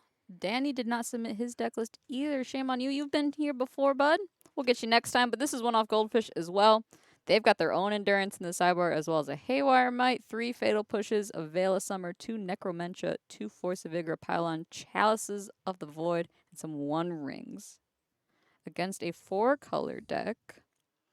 I guess I'm bringing in One Rings because I need to grind just as much as they do. Yeah, that seems good. Whether this deck has One Rings, Shieldrids, Elven Chorus, whatever is the like chosen card in the sideboard to be the big grindy piece, you're definitely going to slog through this game. You know, there's a couple of Yogg players hanging out in chat. You can see when people know the deck, they definitely know the deck, and they're talking about how they feel good about this match, but it's definitely a slog. So I'd prepare for the grind. Yeah, absolutely. I think my greenness to the Yogmoth death is showing here, but I appreciate all your expertise in chat, and I thank you all for joining us as well. Make sure to hit that follow button as we get back into our action here with Game 2. Players are shuffling up. Take a peek at what they're up to. I'm digging these sleeves, Eric Scott. I don't know if you've caught a peek at them yet, Dom. They're very pretty. Yeah, it's from the Dragon Shield line of them adding dragons into popular art pieces. Because I have the Starry Knight with the dragon painted into it. Ooh, that's a really nice one. I think And- that's Ray Ray in chat. Hello, man. Yo, the Where are you? The BBB for Ray Ray Ray. Split the finals of Lorcana last night. Did not decide to come and hang out with us again. We miss you. Good to see you yesterday at the very least. I'll catch a game with Ray Ray. We'll get some of the other game in. Can we not say it right now? Is that not allowed on a Magic stream? We can't cross the IPs. No, it's all good. We talk about them all the time. I just want to make sure to be the most welcoming to the most people, just in case. Yeah, I love the comment. You gotta let someone else win. Ain't that just the way sometimes? Absolutely. If only I could be good at multiple games too. That would be nice. It's hard enough just to be good at one game. I know I'm not there yet either, brother. Yeah, I'm great at Monopoly. All right, let's hit it. I don't. I have so many things to say about the game of Monopoly. They're not very good. I'm not a fan. You know what someone did say though is that Hasbro hasn't made a Magic the Gathering Monopoly board yet. They've got one for I feel like every that's single not other true. IP under the sun. That's what someone claimed. Let's take a. I mean, look no one's ever lied on the internet before. So, yeah, we're loading up. We're getting these 7s ready to go. Magic Monopoly MTG. Boy, oh boy, oh. Is this just Magic? It doesn't look like That Magic. looks super fake. Yeah. No, I don't think that's real. Might be. We'll see. Well, I've got multiple people. Like I There said, is one. Okay. So they were just lying. never on the internet. We've got a Misty Rainforest mirror here. Gone real quick for Delighted Halfling. Oh, there's a Dungeons and Dragons one too. Oh my boy, I can't believe I it. still can't find an actual good picture of the Magic one though. Like, what's it look like on the inside? It just says MTG edition. All right. Someone bring it to the store. We can play. Interesting move here from Eric. So you almost always see the turn 1 fetch land find Triumph. We're picking up Temple Garden. I don't know what signals that's sending, whether it means Eric drew their Triumph, maybe drew both their Triumphs. Yeah. But it's shocking to me, and I wonder if there's any. But I wonder if there's any info to be picked up from seeing that. Right? It pairs up with this Steam vent, so it's almost a full domain. And the beans. Classic. Played it even with that hefty deck. Still managed to find enough the beanstalk on turn 2, like he did in game 1. Well, that's part of the belief among the beans players is that playing over 60 is better because you draw so many cards that they're all worried about running out of deck. Especially in the mirror when you play those really, really grindy games. All right, as we have, Danny's gonna get to utilize this Delight Halfling, allowing us to possibly jump to an early grist or hopefully a double spell like we got in the first game. The Wall of Roots, that's spell number 1. Now, what's important about Wall of Roots, we had this before, you can activate Wall on your opponent's turn. So my Bowmaster signals are tingling again, right? And there's that Leyline Binding. Going to pay 2 there because we are missing a swamp for a basic land type. And did you see what we targeted with it? I did not. I didn't. We'll see here then. But we see Danny going quickly. I think we got an untapped Tomb into Bowmaster. Just brought it into play tap, showing, hey, I'm going to use this immediately. Getting this out here. Leyline draw for beans, and then get hit as well from the Bowmaster Enter and the Bowmaster Bean. And the question is where's the binding going? Yeah, now that he did it in response to the being triggered to get that ping, but now Eric does have the option of selecting the Bowmaster itself. That's very true. And chat pointing out the very, very important thing that the beans is not a May. That's where the concern comes from is if you just keep going and going and going, you can't tell yourself to stop. You have to just keep going. Yeah, I feel like maybe Danny overvalued getting that ping from the Leyline cast because I feel like you really want that Bowmaster to stay in the face of 4 color. Right. But maybe he needs his mana dorks. I don't know. And our consolation prize is this 2/2 to just start rumbling in with as well. That's fair. All right, we have the still got leftover the here army. from the army. And Alright, undoing some mana, thinking, stinking thinking. the Grist. It's Grist. Yo, Grist is, I say it all the time, the coolest design. Yep, I really hope it's we a get great more of card. this. Ooh, that's an insect! The double. Very nice. Hit the Haywire Mite off the top with the Grist, and we'll get another insect there. The thing is, Haywire Might, we would have loved to eat either of these cards that Eric has in play, but the style Yeah. points of the double bug. Very fair. Oh yeah, I would love for them to explore this Grist design space and do like, this card is an enchantment when it's not in play. Like, this card is artifact, right? I guess those are kind of the three spaces you can play in. As like I said, here's this tutu. Rumble, rumble. Has a Grist been stern scolding live yet? Not live, though. I'm sure it's happened somewhere. It's probably happened somewhere for sure. Our most notable stern scolding player Yeah. is not in the building tonight. Stern scolding, like killer against Yogg. I think it counters literally every card. Yeah. Your mana dorks, your undying creatures, your Grist, Yogmoth proper, like all of them hit by Stern Oh, scolding. I was thinking of cut down for a second, so I was doing the math on Yogmoth stats, but that's not how stern scolding works. No, Stern scolding just checks for a P or a T that is 2. This whole deck, except maybe the Spicy Shieldred. It's just like, I'm not the biggest fan of Stern scolding, but it is incredible against specifically Yogmoth. Absolutely. Ooh, a Renin 6. I'm kind of fine if I see this Renin 6, because even though my 4-color opponent's going to keep spinning their wheels, and I just get to keep attacking. Yeah, that ping can be scary, but all their creatures. I I would guess say- with the Undying, like Yeah. you can hit an insect. It's not as good as I guess I Because Danny emotionally thought at first. has 6 power in play right now. Mm-hmm. Like, the Scrappy plan online. So my opponent using their turn, playing Ren, picking up a fetch land, I'm like, oh yeah, this is great. You're going to set up your mana, but along the way, I'm setting up my beatdown. I did forget the chat's so many good points. Very, very active, knowledgeable chat tonight. The Delighted Halfling is very relevant against stuff like Stern Scolding. Yeah, but if I'm trying to double and triple spell, they get to pick, one of them can't get hit. Mhm. The rest surely can. Absolutely. But very, very true. Halfling is an unbelievable tool, but it only applies to Grist and Yogg. A lot of the other pieces are definitely up for it. And we have our Mhm. bugs. Thinking. Taking a peek at Yeah, the lovely let's throw Grist up on Oh. the screen ourselves here. There is a lot of text on the card, And just to remind everyone we're exactly threatening- what Danny could be working with here, because that minus at the very bottom could be relevant here in a short moment. And we're threatening eventually this -5 ultimate to deal damage equal number of creatures in graveyard. We're looking, primarily right now it's Haywire Might.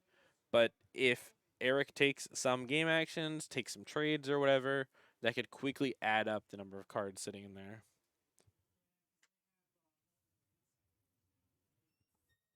And we're definitely thinking.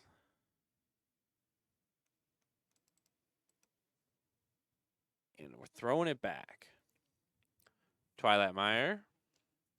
I feel like there's another ley line in Eric's hand. So we can cast it off the garden and use the fetch to set up the Triumph to make it the 1-coster.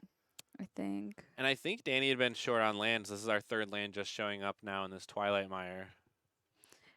And you said Danny's running Agatha. We haven't seen her make an appearance yet. Well, not Agatha sorry, proper. the Cauldron. Just the Cauldron. Yeah. Which could turn, this Orc army into a Haywire Might, which is not nothing, but this is a big cord. Cord for 5, I 1, 2, think 3, you 4, said. 5, 6, 7. Feels like a cord for 4. Did we use the Wall of Roots for both modes? It is 4. Are there targets for 5 in the deck? Not that I know of, and I know Daddy's home. Alrighty, so it is just 4 for Yogmoth there. And we have a wolf. We have 16 points of life to work with. Wondering. We talked about how Yogg is scrappy. They get their value plan together. But is today the day to see a second Mm-hmm. combo out of Yogg? I know, right after we talked about not seeing it a lot on stream. Yogmoth, 'Cause threatening, Yogmoth, eventually this Haywire Might. Yogmoth We're using the grist to kill the Renin 6, grow our young wolf. Ding. Just get in for a little bit of damage. There will bring Eric down to 11 to Danny's 16. And now, how much are we thinking of using this Yogg? We're going to pass it back. The lovely part is all these activations, instant speed. So we can use our time, wait, see what Eric does, and then be able to use it effectively and untap with all those cards. It's really nice too when you go for like removal against Yogg, you can activate it in response. Oh, you can do so much, right? Yeah. So if Danny tries to like start going and he does have that binding like you said before, then it can kind of stop Danny. And instead, Danny can wait for Eric to make the first move like they're doing right now with this binding. And now it's time for the fireworks. He did have that binding in hand, like I said. Opted to get the Triumph, like you called out, to make it cost 1. And now we're going to sack a bug. We're going to see just how many cards Danny wants to turn this into. We using the wolf. Gotta start doing a bit of a dance here. Right. Danny might take it slow to begin with to like feel out if Eric possibly has endurance or not. And once they let a couple undying resolve, you're like, okay, I can start doing this a little quicker now. It's important to not just like go, I'm gonna do this, like make sure to like check the windows, make sure your opponent's like, yep, yeah, I got it. Yeah, this is cool. Especially if you've been playing Yogg for a long time, and you sort of get into that groove, and you know how to do it fast. There are maybe It's a really good deck for the people who like sit back, think, and then take all their game actions like in a flurry. There's the endurance. Right. So it's very important is where is this wolf right now? Presumably in the yard trying to undie. Yep. So eating up here, those cards go into the bottom. This endurance already putting in work. Like we said, the sideboard card most likely to come in out of 4-color. And now the question is this binding still on the stack, most likely with the target for Yogmoth? Now we've drawn for the beans trigger, and now the binding has and taken the grist. Oh, wow. The value piece, right? There are 2 in play. We took care of the young wolf, so we might feel a little safer leaving Danny with the Yogmoth and taking the grist now. Yeah, the grist can develop Danny's board state potentially a little bit better than Yogmoth here with that uptick. Grist is so cool. Eric, did that. It dealt with the young wolf, got our binding down, and the question is what do we do now untapping with all of our mana and our actions to take? Looking at how our other matches are going so far. Are there any matchups y'all want to see in chat? We got a good couple decks to pick from still. We got 2 more rounds left. Yeah, make our decisions easier. I feel like maybe we should make it like a channel, like Ooh, yeah. like cash in those channel points, pick the next matchup. That'd be cool. Bring to light. We're playing Bring to Light. Oh my god! So this is most likely a bring for 5 if Eric does it. Let's see. We've got white, red, blue, black, green. All right, we're doing a bring to light for 5. That means I definitely believe this deck is over 60 because that's where the bring to light really shines and you can hide a lot of bullets in your bigger deck. Yeah, let me remind myself what this does. Search your library for a creature, instant, or sorcery card with mana value less than or equal to the number of colors of mana spent to cast a spell. Exile, then shuffle, cast it without paying its mana cost. Okay, so chat's bringing up a couple options. The one that sounds like a mighty, mighty swing is Supreme Verdict. Yeah.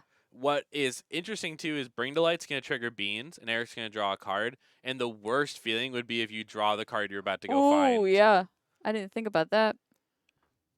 This it's like a worse Beseech the Mirror. It's different. It's strictly different. That's an interesting comparison, yeah. In the words of Receivables co-host Patrick Sullivan, it's strictly different. Force. Oh, we're gonna eat the double binding. Get back our grist and our bowmaster.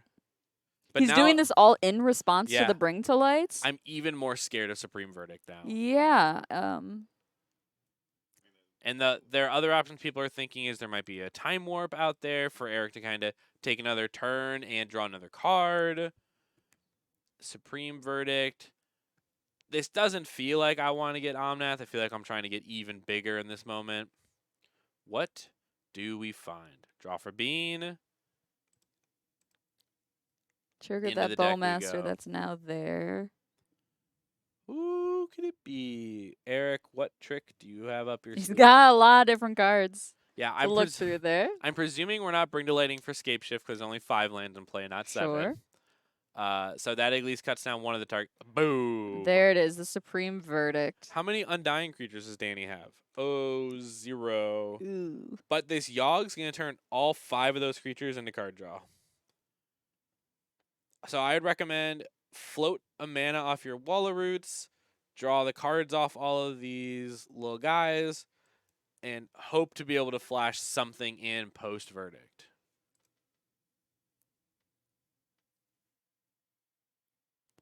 Dun, dun, dun. Oh my goodness. There you go.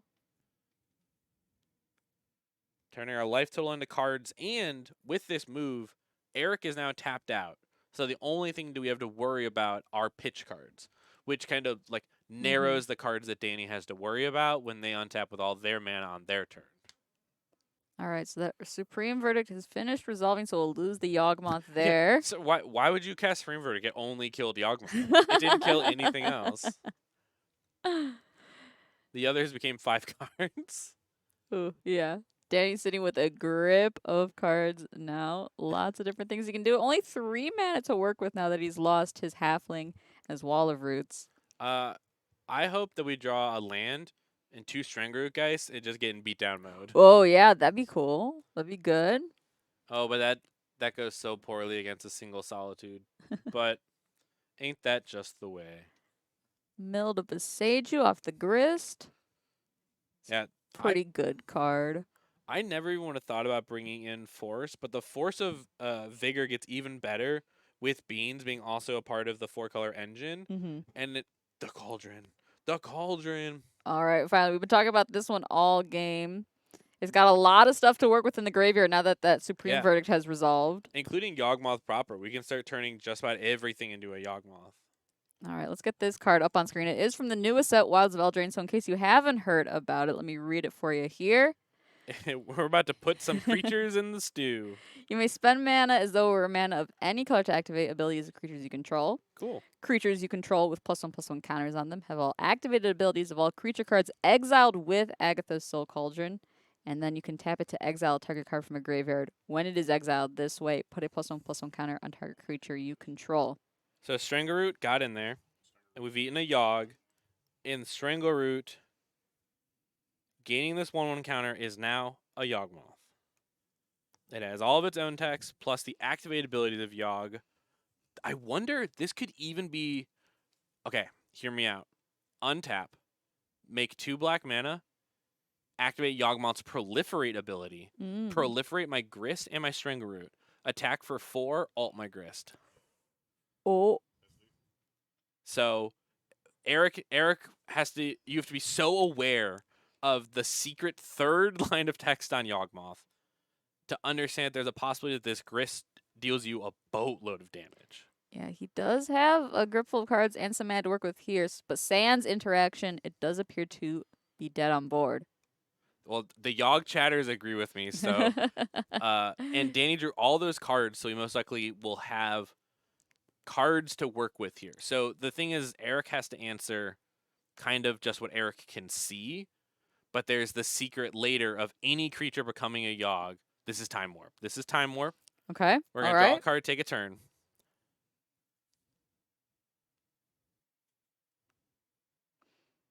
All right, that gets us 1 more card to look at. Looks like no land drop. 2 more cards. We're looking for a Solitude. We're looking for another Supreme Verdict. And even the Verdict is kind of okay, because... How many creatures are in the grave? many from the verdict. Oh, But and the verdict will put the Yeah. Geist into play. but or Grist grave is as a Yogg well. right now, so I believe. Does Yawgmoth's ability say? Is it target another creature? I want to know. Can the Strangler peel the counter off itself? Because if we sack the bug, can we peel this 1/1 counter? The Geist is I think he misspoke. No, the Geist is a Yogg. So I want Yeah, I think Yogg's you said ability. Grist is a Yogg. Oh, I'm so sorry. Pay 1 life, put a bonus counter up to 1. Oh, 1 creature. Sweet. So I want to sack the bug to put a negative on the Strangler, peeling its own counter would allow it to survive a Supreme Verdict. Mm.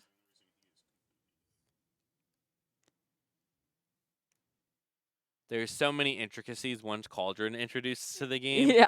Because there's This so complex deck got even more Yes. complex. many. Because what Danny needs is a card that they're fine with discarding and a creature in play with a 1/1 counter on it. That's the beginning of this plan. Yogg can't target itself because it has protections from humans, but if Oh, is the that true? Geist, Oh, but the Geist isn't a the human. Geist isn't a human. So even though Got it it. is a Yogg, it can do what Yogg cannot. Oh, He's so powerful. Our And a binding has- third binding. Oh my god. now still important. There is just 4 power in play. Our opponent's at 5. And there's a Pendlehaven. The Pendlehaven can pump the bug. There's 5 damage currently in play. Does this kill the bug? Is your Ren going to kill the bug? It's gotta if you don't got anything else. This is the fun part. So Pendlehaven was introduced into Yawgmoth as a way to protect your Bowmaster from opposing Bowmasters. Mm. Because Young Wolf, Bowmasters, and the Insect tokens are the 1/1s you have access to. Yeah. So it doesn't come up that often. But if we use it to kill with a bug token, that's going to be great. Pretty cool stuff here. All right, this Ren and 6 does not have a loyalty counter at all. We're just We're deciding debating. what to do with it. There you go. Mine. Nope. No decision. It's okay. I understand. It's so interesting when you play 4-color because all of your cards do so many things. Yeah. But the question is, do they do the right thing in this scenario? Lots and lots of lines of play here. That's a minus. Oh, nope. Not yet. We're thinking. Okay. It's so hard, right? Because we are in the final few moments, turns of this game. Because every tiny micro interaction here could be game defining. But Danny has a lot of hidden information in their hand. Eric's also got a lot of cards that they're working with. But every choice has to be the right one. Mm-hmm. Oh, we're going down. Shoot the Grist. Okay. The Geist. Am I seeing another one? Oh. Shoot the Geist again. Okay. All right. That okay. saved us a bunch of damage. Yeah. Now we're drawn up. Our opponent is tapped out. We're in the same scenario, right? Our worries are pitch elementals. We can turn this bug into a 2-power creature. We can use Grist, get a couple more bug going. Threaten that ultimate next turn. Force Eric to just deal with everything. Right? The Scrappy Plane is just... the 4-color deck is a deck full of answers. Yeah. You just have to have more questions, right? Just keep just keep going. Especially when they're at 5. This is Yeah. the Scrappy Plan, and Eric isn't sitting there with like tons of creatures or anything in play. They're also kind of trying to scrap this game together. So the question is who's the scrappiest? I definitely think it's Yogmoth. I think Yogg is a little bit better at Yogg's- scrapping. Yogg's used to it, that's for sure. Mm-hmm. And Yeah. yeah, Danny's hand is packed. There's so many cards. It looks like they just started the game. That's what Yogg will do, Oh, man. Fetch for Dryad Arbor. Yep, check. Okay, when your opponent goes fetch, pick up their graveyard. They're definitely checking. Did we have Dryad Arbor this game already? Do they only play one of? Oh, yeah. But it looks like we're just getting Forest anyways. Same deal, right? If you're a deck that has so few basics to find, Mhm. it's always worth checking. When you're playing with cards like Grist or whatever that kind of Especially instantly when mill you're stuff, milling. Yeah. you always want to be sure. Hmm. I've sometimes gone to like crack a fetch to try to find a land that I had like milled over somehow already, and you're like, oh, oops. The one of Dryad is bad enough already. Yeah, right. There's no reason to play multiple Dryad Arbors. Some people are even off the one of. Yeah, because it's just a killable land. Yeah, and it's harder in a Bowmaster world to have your Mm. them able to pop your Pump the bug. Kill the Renin 6. Kill the Renin 6, so not scrapping. Oh, Oh. boy. What? That's pretty good. I'm confused Yeah. why you didn't go face then, because... So, this Shieldred's a distraction. So, they're going to draw their card, right? Lose this life. Mm-hmm. Grist is on alt mana. Yeah. Or alt loyalty. So, this is ready. I think, yes, it's worthwhile to get in there and get those 2 points off the bug. I think he's just reducing any potential Yeah. snafus in his plan, because he's representing so many different threats right now. And Eric's cut off from a lot of cards, like Leyland Binding, Bring to Lights, all this stuff. Right. Because they're forced to draw a card and take a Shieldred trigger. Yeah, like we said, or like chat said a few times already, Up the Beanstalk is not a May. No, right? We just drew off this Omnath, also not a May. Yep. But the question is, do we have the fetch? Oof. We do. Okay. This changes a lot of this math now. But the question is, how many creatures are in the bin for this Grist? Does Eric see that looming ultimate? Can Danny scrape through with a couple of bugs and a Shieldred and push through? Because if Eric crackers their fetch now, they won't have it next turn. If they leave it uncracked, they can crack it on Danny's turn to gain a first landfall trigger. But it's going away. Yeah. You can maximize the life by doing it on his turn. But instead, Eric's going to go for the mana, which makes me think that we have something we're working towards. Notably, our land left is Zagoth Triome, so that means we don't have Solitude or Fury available off the Omnath mana. Yeah, we are... The part that changes kind of every decision through Eric's lens is, do we fully know that Grist is looming to kill us alongside just the board in play? Right. I mean, he looked at Grist a couple times. He did read the text. Oh, man. Elish Norn. Oil Slick Elish Norn, Mother of Machines. But that's... And you die. Oh, you draw, you play it, you draw off the beans with Shieldred in play, and now we dead to Grist. He's got to have and does he have the Solitude now? He's flicking so fast at a little bit forward there. Yeah, we might Solitude exile both of our own creatures to just gain a buttload of life. Yeah. But the question is do you have it? He's definitely got a Solitude here. Oh, the Solitude on the cast kills him, though? It kills him on cast. Oh, my God! Oh, yes. This is the scrap. This is the scrappy plan.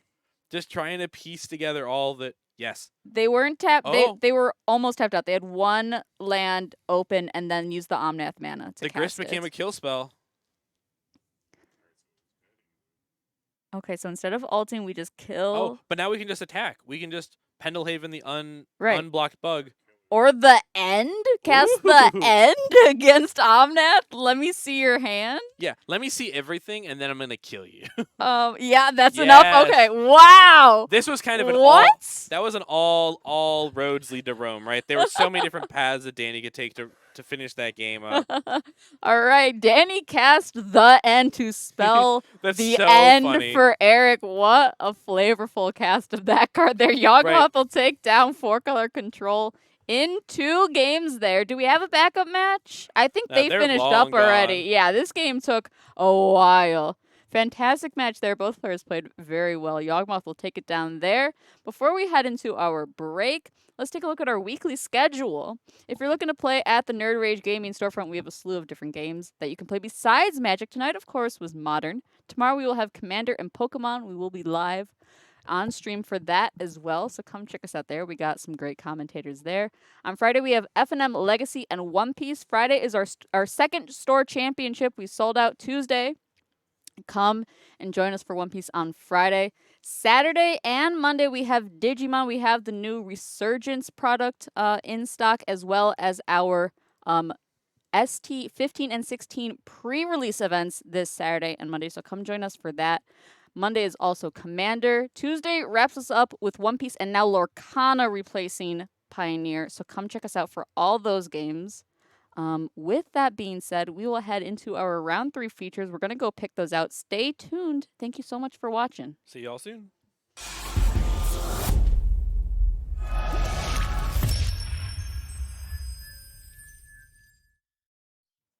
Welcome back, folks. You asked and we delivered. We got Danny back on stream, rocking Yogg once again against Kai, who's playing Scam. Of all decks, Kai loves to brew, loves to bring something a little off meta, is rocking just the top meta deck. Yeah, tonight. our resident player of islands. Here. Yeah, right? Playing a black-red deck. I mean, I've had my teammates and I have said nothing's better than winning. It makes any deck fun. When people ask me what deck they should build, I'm like, do you want to have fun or do you want to win? And a lot of people say, what's the difference? Yeah, winning's fun. All right, yeah. Kai usually rocking a spicy blue Tron. Landry's not even playing it anymore. He's seen the way, gone to green Tron. I mean, there's no more blessed feeling than blue Tron leaving the area. Yes, it does wonders to the soul. I think both our players are mulliganing here. Folks, what are you jamming at your RCQs right now? I know Scam's the hotness. Any non-scammers in chat? 5-color Gorios. 5-color Gorios. That's what I'm playing. The deck's so fun. Yeah. Yeah, so it's a little bit of scam, it's a little bit of reanimate, and a lot of bit killing your opponent. I'm a big fan of that. Ooh, Dimmer Shadow. The Shadow. I don't know if it was today or tomorrow, but Doomwake posted a tweet with Sultai Rhinos. Interesting. Putting grief in Rhinos. Oh. And I was like, yo, let's go. Sure.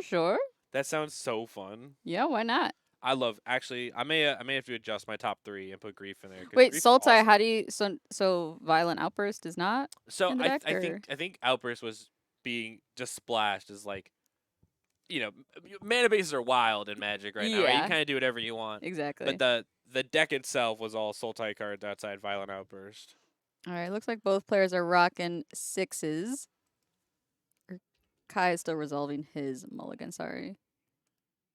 They're just having too much fun and chatting with friends out there. Yeah, Brickman, what kind of weirdo deck are you running right now? I feel like you're always asking for some random card in our trading post. I don't want to spoil it because there's a new hotness out there, but it hasn't reached NRG, and depending on how active you are on Twitter, depends on how much you've seen this new hotness that's out there. But it's already plentiful at some RCQs. Interesting. But there's some new spice making its way through the meta.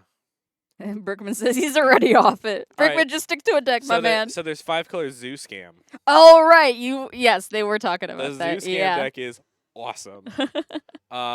And following people on Twitter who are like a couple of judges and so forth, have been posting like, hey, these are the decks that were at my RCQ. And people quickly were like, yeah, I'm jamming this deck. So we mulligans resolved. Game on. Oh. A Cavern into Aether Vial. Hold on a second. I think this might be Kai's Goblins deck. I think this might be Goblins. I think he lied. This might be he said Rakdos mid-range. He did. So we assumed Scam. This might be the Goberinos. All right. Okay. Fun question. Let's get an adjustment there. Modern Horizons 3. Yes. Do you think they print Muxus into Modern? Sure.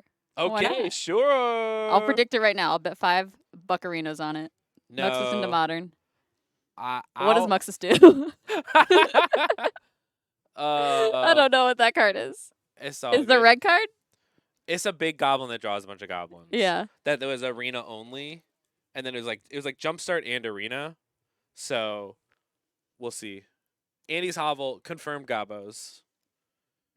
And all right. There's a Runevelt Horde Master. Dominario United Goblin Lord. Oh, whoever just said give me days, ban them in chat. Get them out of here. I can't believe this. No, please no, not in my MH3. So Runevelt Horde Master, this is a Goblin Lord that if a goblin you control dies, exile a top card of your library you may play it this turn. I believe those are the words on Runevelt. Let's see. RUNDV. Runevelt. Oh, I was like, yeah, that's a tricky one. Yeah, it's from the Cycle of Lords that came out of Dominator United. There we go. And another goblin exile. Oh, if it's a goblin, you may play it, but it's it's all goblins up in here.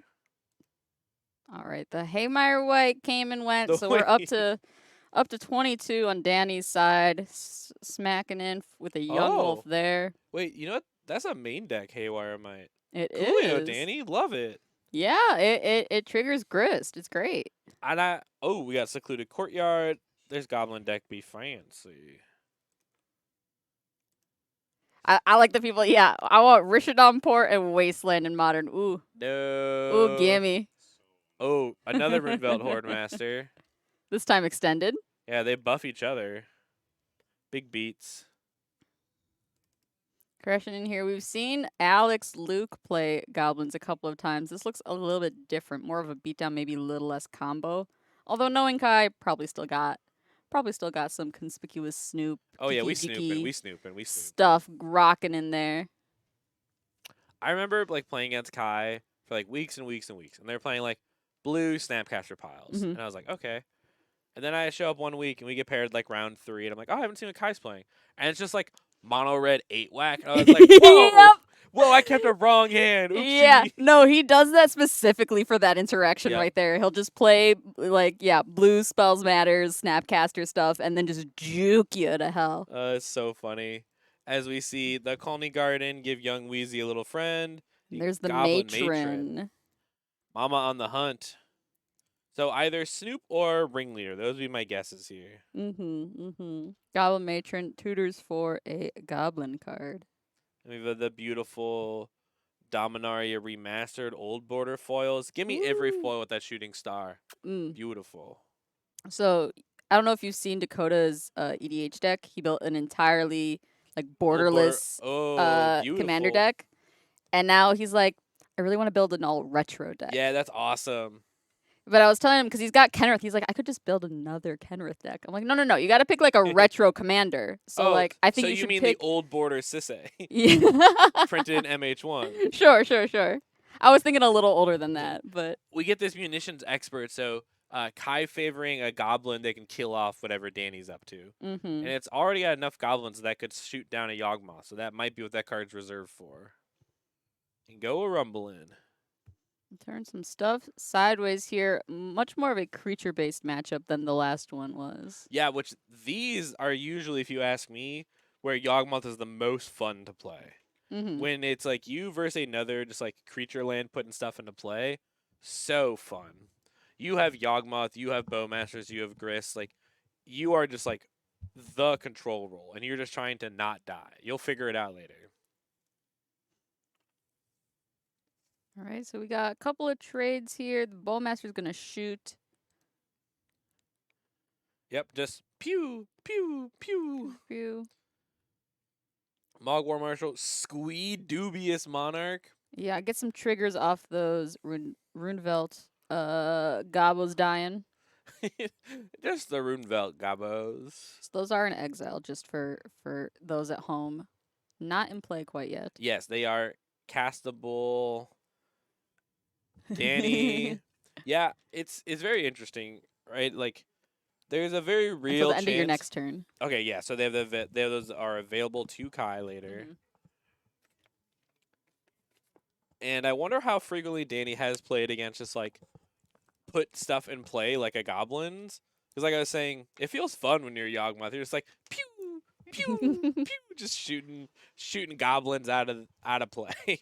Yeah, both of these decks feature a little more than just initial creature value, right? Like Yawgmoth has the Undying effect, so they come back. These goblins, when they die, can get you Turn some more into more, goblins. yeah. So both of these sort of cycle through themselves a bit.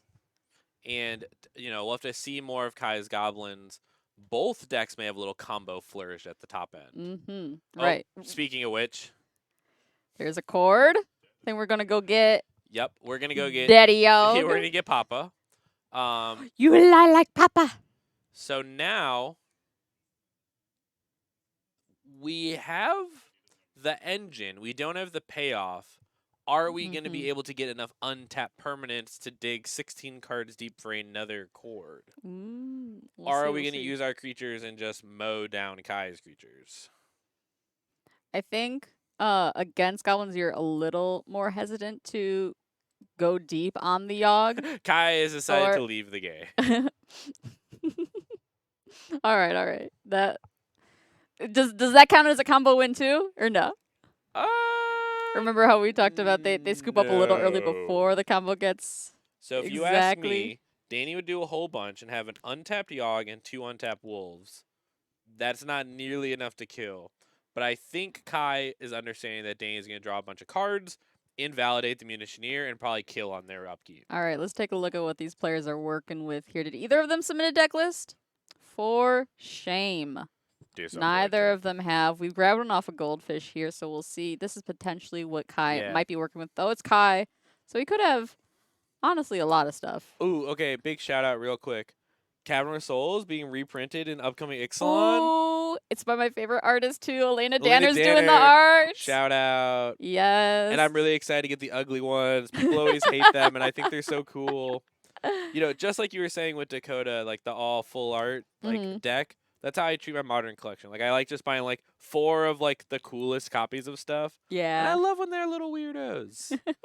All right, so something that Kai could be bringing in here against his opponent would be a Goblin Crater Maker, an Arms Dealer, Squee, Dubious Monarch, Zozu the Punisher, a Goblin Trash Master, some Furies, a Warren Weirding. I don't know what these cards are, but We just want these Furies. I'm here for it. We got 4 Chalice of the Void, some Alpine Moons, and a Blood Moon. Fury. Some We want Furies. Fury. Furies seem pretty good. Everyone loves to say that Fury ruins creature decks. Well, I'm here to tell you that Fury ruins creature decks. Yeah. So this deck full of red cards, if there are Furies available anywhere, Mm. they are here to unleash their fury on the wolves. Absolutely, yeah. As well as those munition nekers, seems like a lot of good ways to just wipe the Right. board and get your own guys through. Yogmoth, of course, we've seen already, but we can take a quick peek at it if y'all want. It's hard because Yogg feels pretty in a good spot. Like Yeah. it's so hard to explain how well this deck can just fiddle around with Yeah. any other creature deck and just be the biggest and baddest one available. The closest thing here is if we're a little worried, whatever removal spells we have, things like pushes, assassin trophy, abrupt decay, whatever may be the removal we're working with, you Mhm. may just want to have something. We haven't seen Snoop or Snoop combo, but if you're even worried about it, just bringing in a few more answers to creatures helps alleviate a lot of that. And Or at play the end, end again yeah, right. and just take them all out of his deck.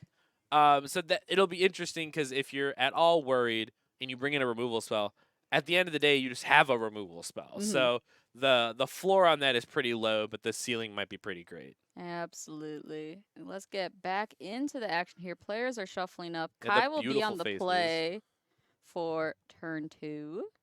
Game 2, pardon me. Yeah. One of the things also that I think is good about Yogg in creature matchups is the deck's so good at blocking. Mm. Right? Your Undying Creatures, your O5, your Bowmasters, like there's a lot of stuff that can just block. And if Kai's doesn't have any combo elements, but just like playing Goblins, you can block for so long and just invalidate everything they're doing. Absolutely. All right. All right, we're getting into the action. Your players are shuffling up. Let me remind y'all to hit that follow button. We recently got over 1,000 followers. Thank you so Whoop, much whoop. for everyone that's followed so far and everyone that follows in the future. And thank you so much for hanging out in chat. Chat has been so active tonight. It's been such a help to us as commentators to have more people to keep the conversation flowing, point out stuff that we might not know, add to the conversation. So we appreciate you all hanging out with us. Just a reminder, we are live every Wednesday night at 6 Thursday with fantastic modern coverage.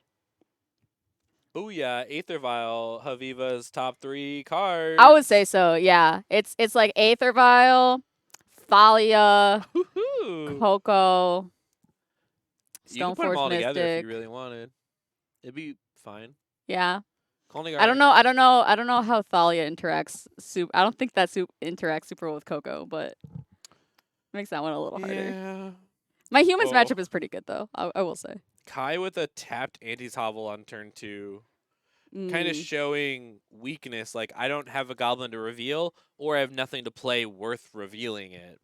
Yeah, so you can choose not to. You can just Yeah. say like, I don't want you to know what I It got. can just be a guild gate if you wanted to. yeah. Auntie's Hovel. You Anti-Hovel. may. Haywire yeah. Might eating the vial. We did a haha activate, but nothing to come out of it. And now if I'm the Yogmoth player, I feel so ahead. Like it's turn 3, and my Ooh, yeah. opponent's creature deck just doesn't have anything. Yeah. Snoop, There's the Snoop we were talking about. Horde Master.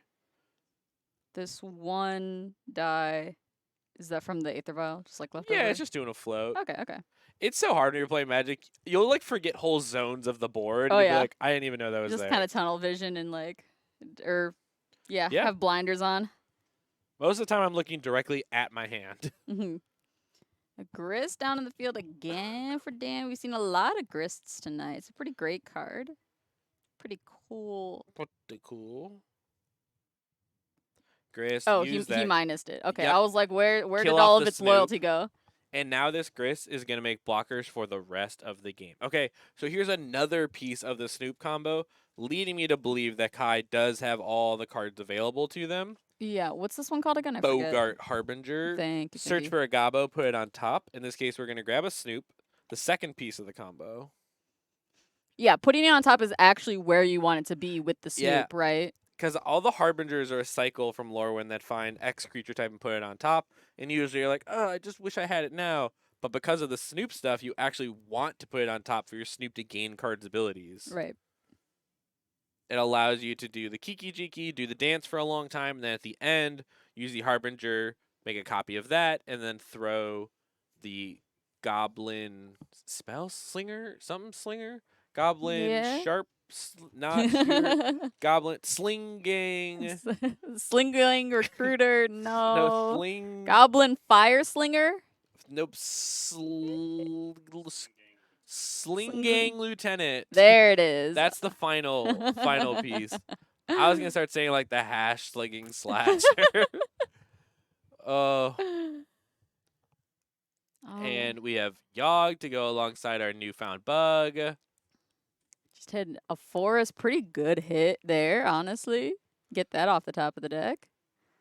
Here comes that Runevelt Horde Master we knew about. Still a couple of cards in Kai's hand. I'm intrigued. What's coming? I feel like he's slow rolling us a little bit. Well, this one is 0 whack, so I'm sure it's going to be a little harder for these goblins to do the big kills. Getting rid of that bug, drawing a card, getting rid of the Bogart Harbinger. Yogmoth plus stuff is going to be very, very difficult for these goblins. Yeah, I think Danny's going to be able to keep his hand pretty full while Kai's going to dump out a bunch of goblins. The Snoop helps a bit, though. Yeah, the Snoop's going to allow Kai to generate some card advantage if Gobos are showing up on top. I'm trying to not zero in on the fact of how safe you feel as a Yogmoth player in this matchup. Mm-hmm. You truly just have to worry about the combo, and other than that, there's kind of all the time in the world.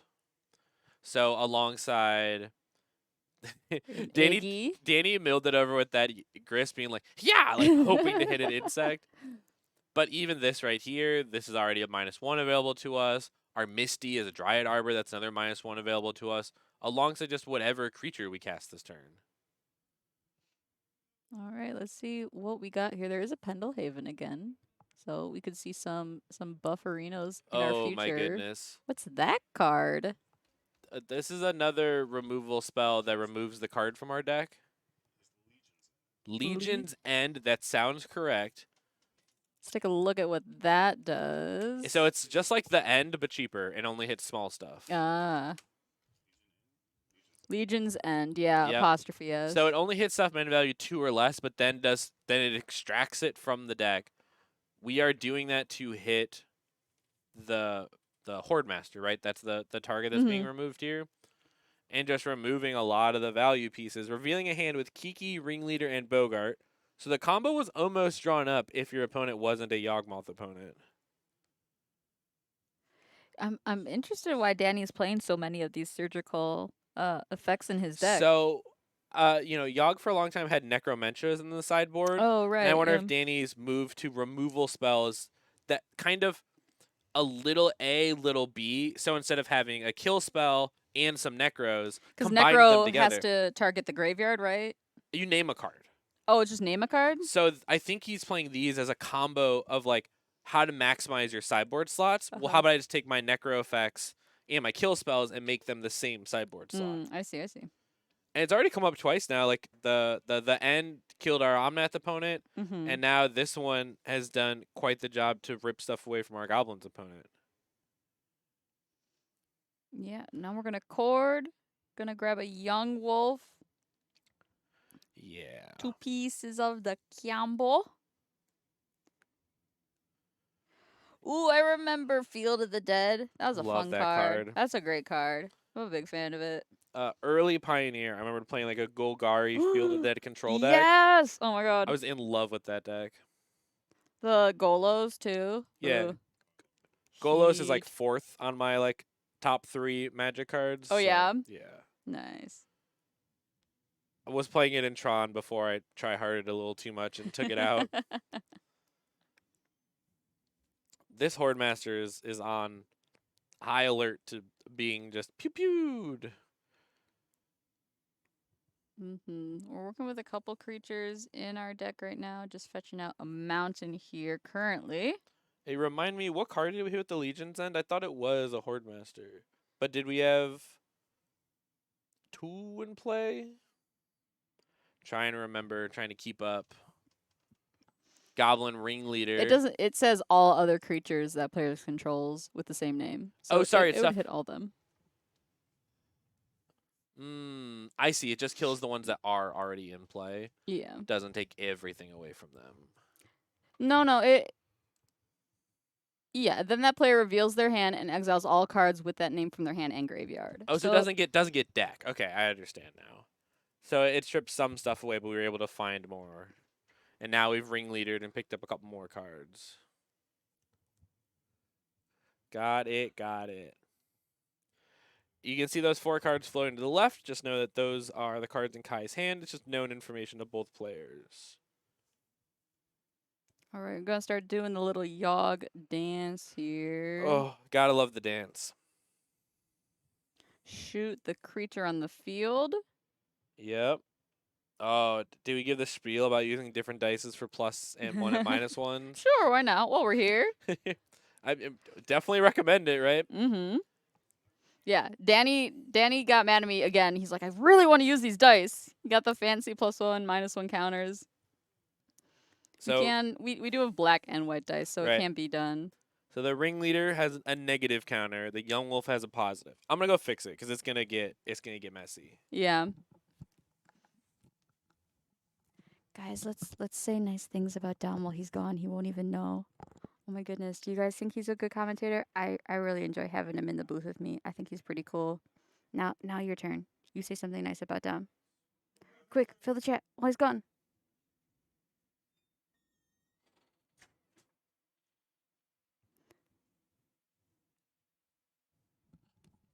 Welcome back, sir. Glad to have you.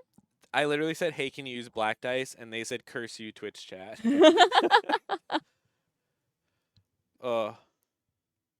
I told the chat to say nice things about you while you were gone. Wait, someone says I have a cool tattoo. That means you've seen my tattoo, which means I feel bad that I don't know who the chatter is.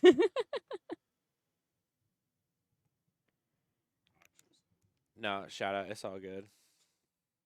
It's hard to keep track of people's usernames and like Twitter handles. Right, we and all have real so many and names. it's like all these things. For the Bandai games, everyone uses like usernames over tags. gamer tags. So I gotta sign all these people in, and I don't know who any of them are. Yeah. And then sometimes they use like nicknames that sound like Yep. real names, and then I'm like, wait, your name is Victor? The worst is when I'm doing like a payout at the end of the event, and you're like, "Yes, in first place we have Salty Steve and Salty Steve here." Oh man. Yeah, or you're just like, it's one of you who has the gamer tag that I don't want to say out loud, and they're Oh, like, gosh. "Okay, yeah, sure." Yeah. Here comes the Yogg army.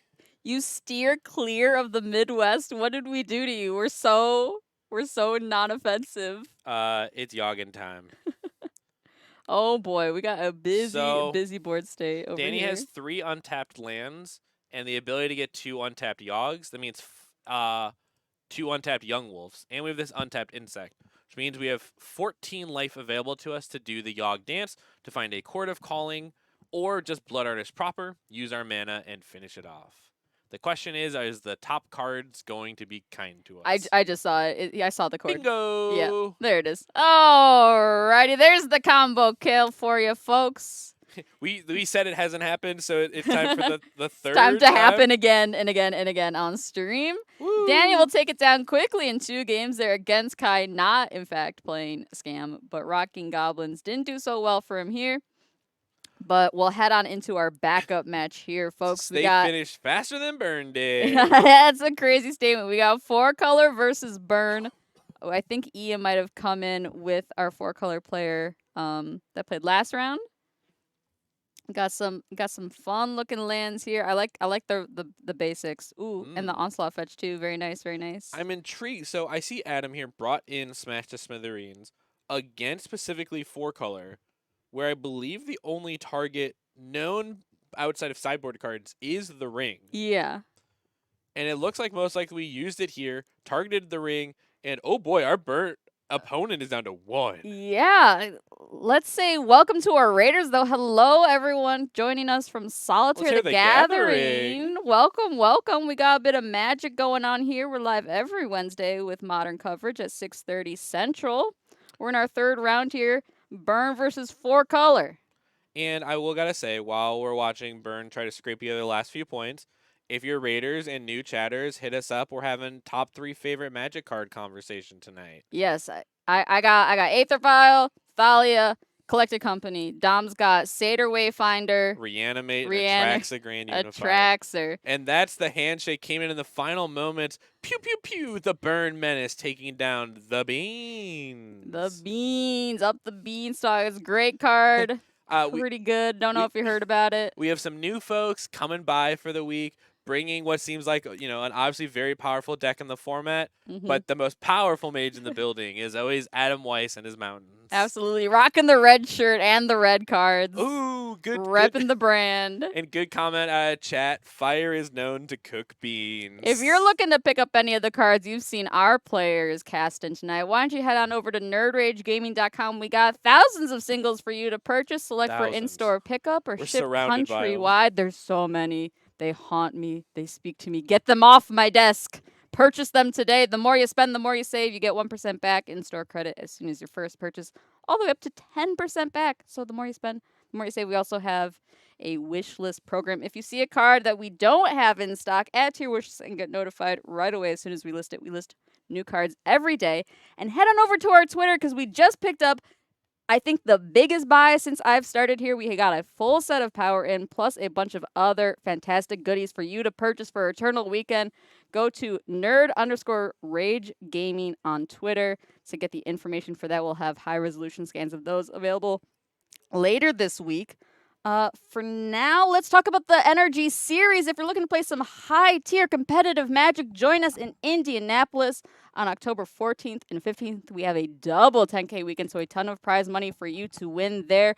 Spike our Saturday showdown and immediately qualify for our championship event in January. It's a $25,000 prize pool, and the winner gets to go to the Pro Tour. If you scrub out or are just looking to get some more casual Magic in, check out our fantastic side events and our vendors. We will have Jeff Lobenstein and RK Post in attendance, and we will have pre-con events for the new Doctor Who set coming out, as well as oversized cards, uncut sheets, and tons of great sealed product to win on our prize wall. If you can't make it out to Indianapolis, meet us in Madison for our last event of the year. Thanksgiving weekend, we have a Modern Showdown and a Pioneer Trial. $15,000 up for grabs there.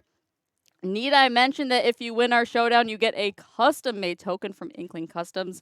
What token would you pick? I would pick an angel. I think, Dom, you said you would pick a food. Food sounds great. My favorite is, a friend of the show, George Jabor, when they stepped in, said that he would get a goat token because that's how he feels about himself. A goat because he plays. He is the goat. Oh, because he is the goat. Okay, so it was the not modest thing there. I thought it was like the goat, like I play all the cards that you eat all the food or whatever kind of thing. Not quite. I see. But check us out there. If we cap any of the events this year, our T.O. Libby has promised he will wear a hot dog suit for our opening announcements. Please make NRG Hot Dog Man happen. I really want it. I already bought the suit. I sent it to him. All he has to do is pack it and make it a reality. With that being said, though, that'll wrap up our round 3 coverage. We will be back with round 4 in just a moment. Make sure to hit that follow button and stay tuned. See ya. See ya.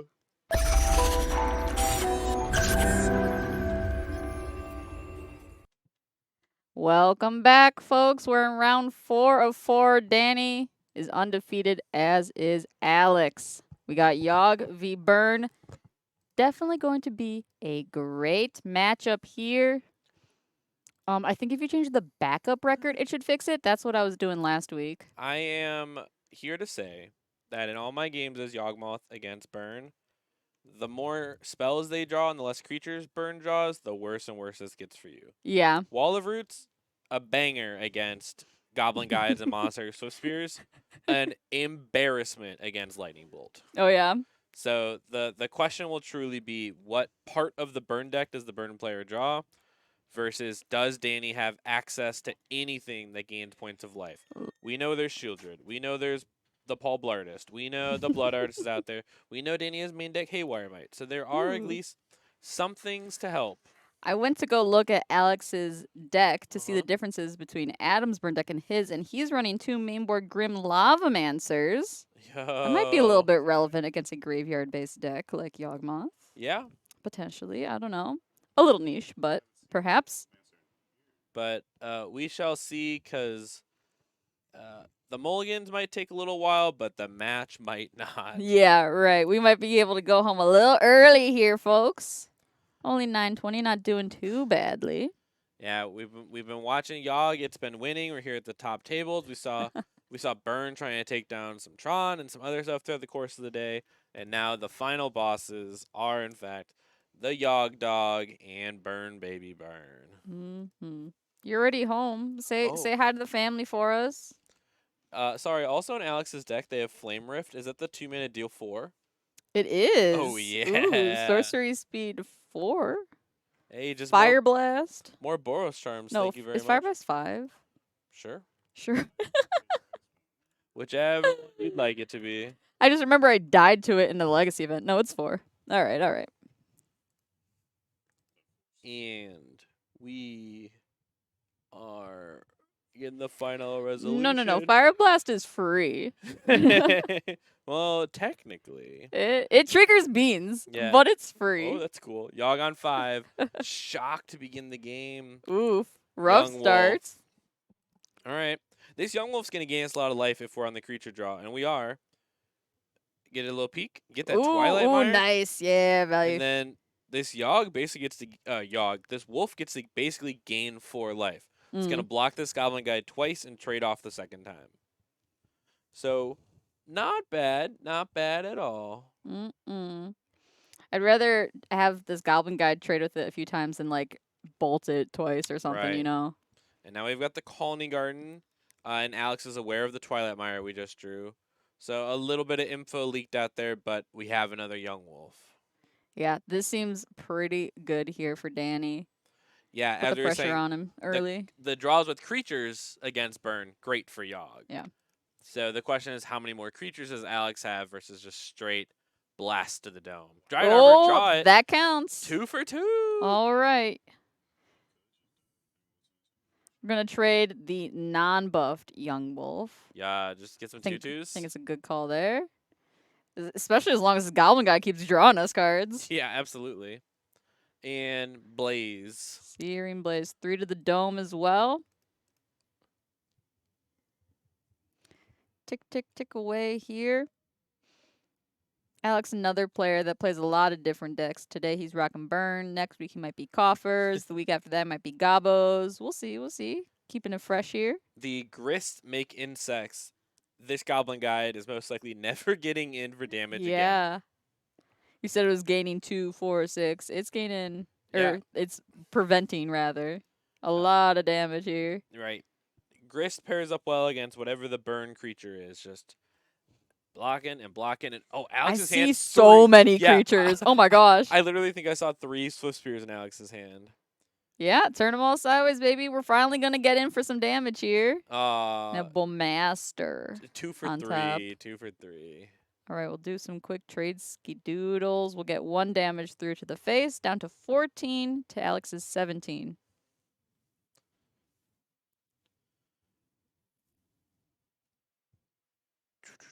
What do we have to follow up? Like, this is, Yogg's best chance is to be up against the heavy creature draw. Mm. The deck do be blocking. Dude, just slam a shouldered. That's what I'm saying, right? Like, if we can find it, whether we're, I was gonna say, Oh, no. because chord's our best way to get to one. Yeah, that is, I think, one of the cards you do not want to see milled over with Grist. Yeah, it's hard because you're basically fighting for your life. Strangleroot, great at trading off with some of these creatures. Great. Yeah, Strangleroot's a 2/2 to the Young Wolf 1. And don't forget that this is A plus B of the Yogg combo. We're inching ever so closer, but Burn's not gonna give us a lot of life points to work with, but we're Yeah. not that far off either. All the creatures. Ooh, another non-land for Alex. I think at this point he might want a little more fuel, but burn spells are always How good. about a Goblin Guide? So our hand is Bolt, Skullcrack, and some beautiful retro card that I can quite catch. All right, triggers there. Ooh, Goblin Guide, draw a 1, card. 2.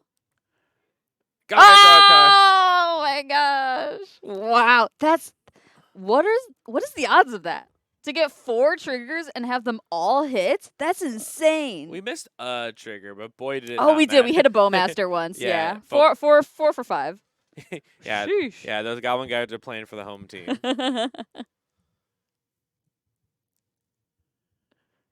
Oh, see, I was saying, I do think Yogg likes seeing maybe 2 creatures out of burn.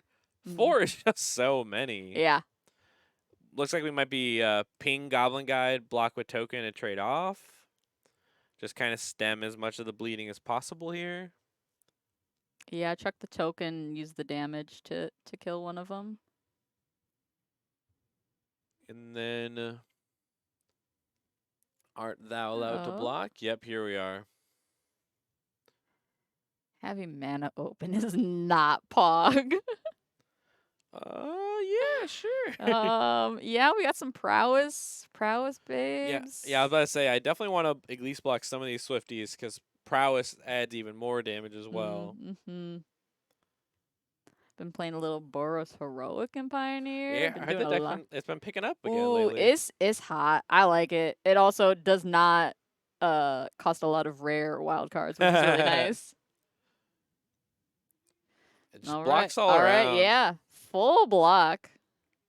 Alex taking a quick lean back and lean forward. Survey the battlefield here. We're just going to let all this damage go with no effects from the burn the player. Swifteer's been blocked, so no need to try to push with your bolt right now. We'll just save that for something important later. Yeah. On tippity tappity, draw. Take a look. No love for burn players. They're not There's that bad. Come on. There's tons out here. It's so I feel like people so easily hate on burn. That's because we lose to it so Yeah. much. Pick them up. More cards. Mill over another cord. Jeez. Swinging. And Bolton. there's the bolt. Take care of the undead Geist.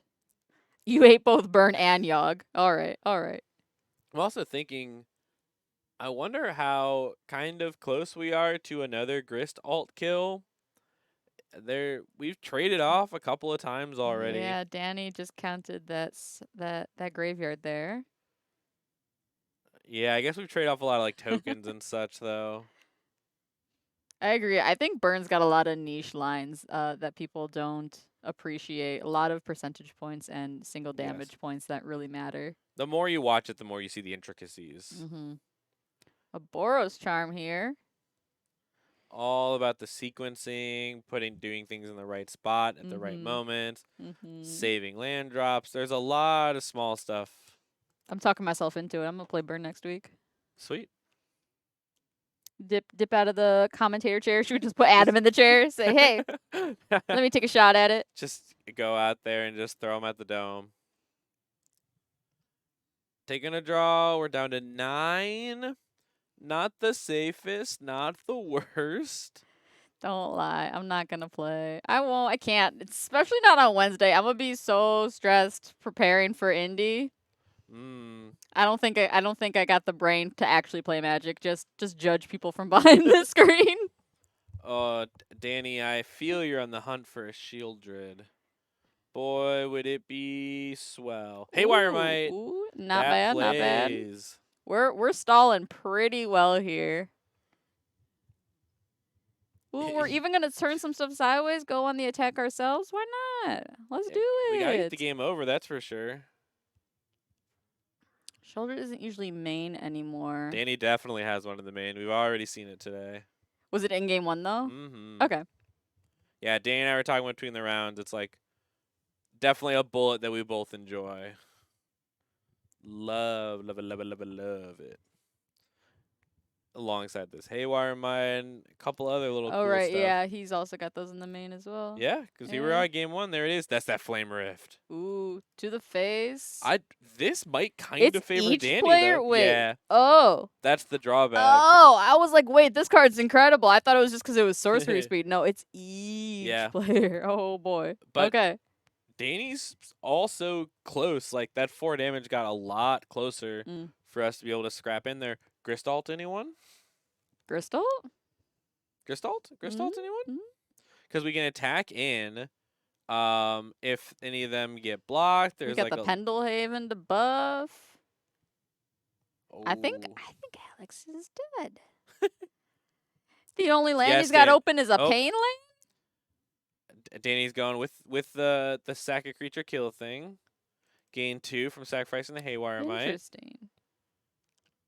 Now we get to attacking's kind of weird because the Swift Spear can kind of eat some stuff up, but we do need to just get the game over with.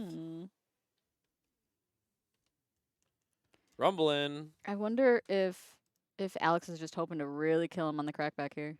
Well, I think Alex is not quite dead. Close. Not quite dead. Oh wait, the Pendelhaven. So 1, 2, 3 on top, 2 on the bottom. So 4 coming through. Pendelhaven's 1 plus 1, right? Plus 1 plus 2. Yeah, we have 5 damage. 5 from Pendelhaven. damage. That's 6. But Alex is blocking, and I believe their hand is double Skullcrack.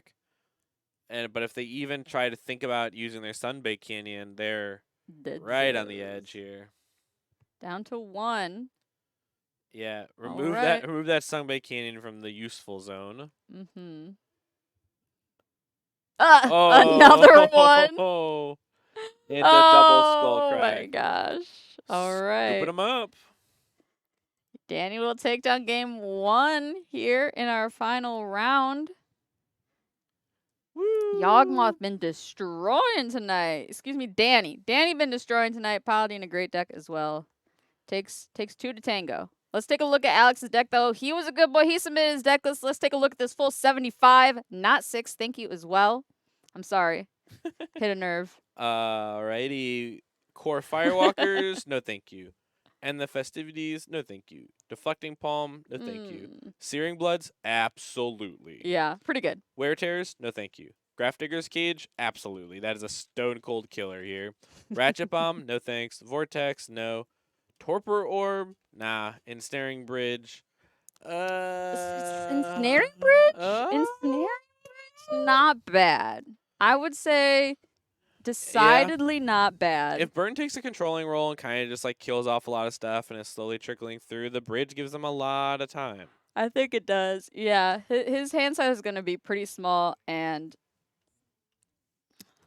well, no, because Yawgmoth's creatures are pretty small as well, so they can get through. Yeah, that's true. Not too horribly. 2 Searing Bloods and a Grafdigger's Cage. Give them to me for these Flame Rifts. Or get these 2 Vortexes out. I'm sure this isn't quite the matchup. Not a lot of Cascade, and actually just not even a lot of life gain out of the Yogg deck. Yeah.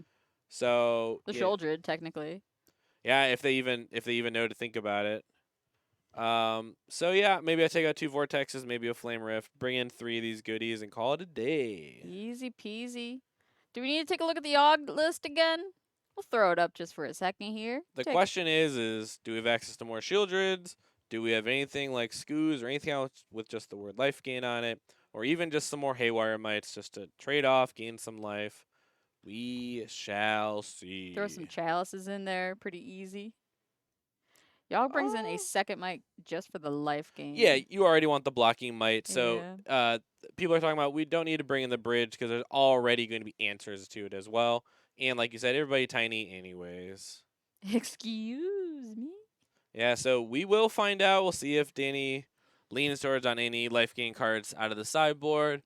But it is just a game of survival out there. Absolutely. We'll check in on our players here as they are shuffling up.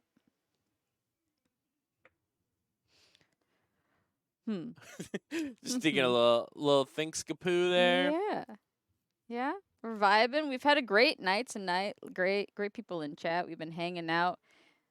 Reminder that we got our NRG events coming up. If you're still looking for a teammate, go to our Discord. Check out this ad right here. Use that QR code. Find yourself a couple of teammates. Head on over to Indy, October 14th and 15th. Technically, the 15th is the team event. It's coming quick. It's coming quick. I couldn't believe it. It took so long because we were off The for break, September. yeah. And it felt like so long, but it was also really busy because we had 3 set releases for the store in that time, in that 1 Mhm. month. And now back at it. And now it's catching back up on us again. Very exciting. I mean, it's one of the best ways to spend a weekend, whether you're there playing or like at home doing chores and watching it. It really helps get through the weekend. I missed I took energy to trade off. It was my Yes, you first did. show that I took off since I started, and oh man. It's just I fun went to to a have. it was because I went to a concert, which is like a great reason. You know, concerts are fun. That kind of, I was missing it, man. Oh no. I really, even though it's technically a work trip for me, there's just nothing that beats that energy in that room. The players The you get to hang. energy at the energy. Yeah, getting to see all those players from throughout the Midwest, even all over the country, seeing old faces, hanging out with people outside of the events. Oh, how about NRG post Saturday concert? Yeah. Maybe we can get DJ Elijah. Oh, dude, that'd be so funny. Be like, hey, you want to do more Magic events? Do I have the Midwest tournament event for you? Meet us at the Doubletree lobby at 7:30 Ooh, baby, the p.m. hotbed of Midwest Magic, Mundelein, Illinois. As we have a Swift Spear entering play tapped. Boom. Of course, of course. Both. I like the 45 degree Yeah, the cock classic as well. Magic 45 degree. Love it, love it.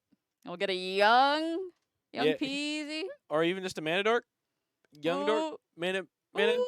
It's Young It Weezy. is young Weezy. Not young peasy. That's on the other side of the table. Probably not, but Then, not today. yeah. It's a mountain.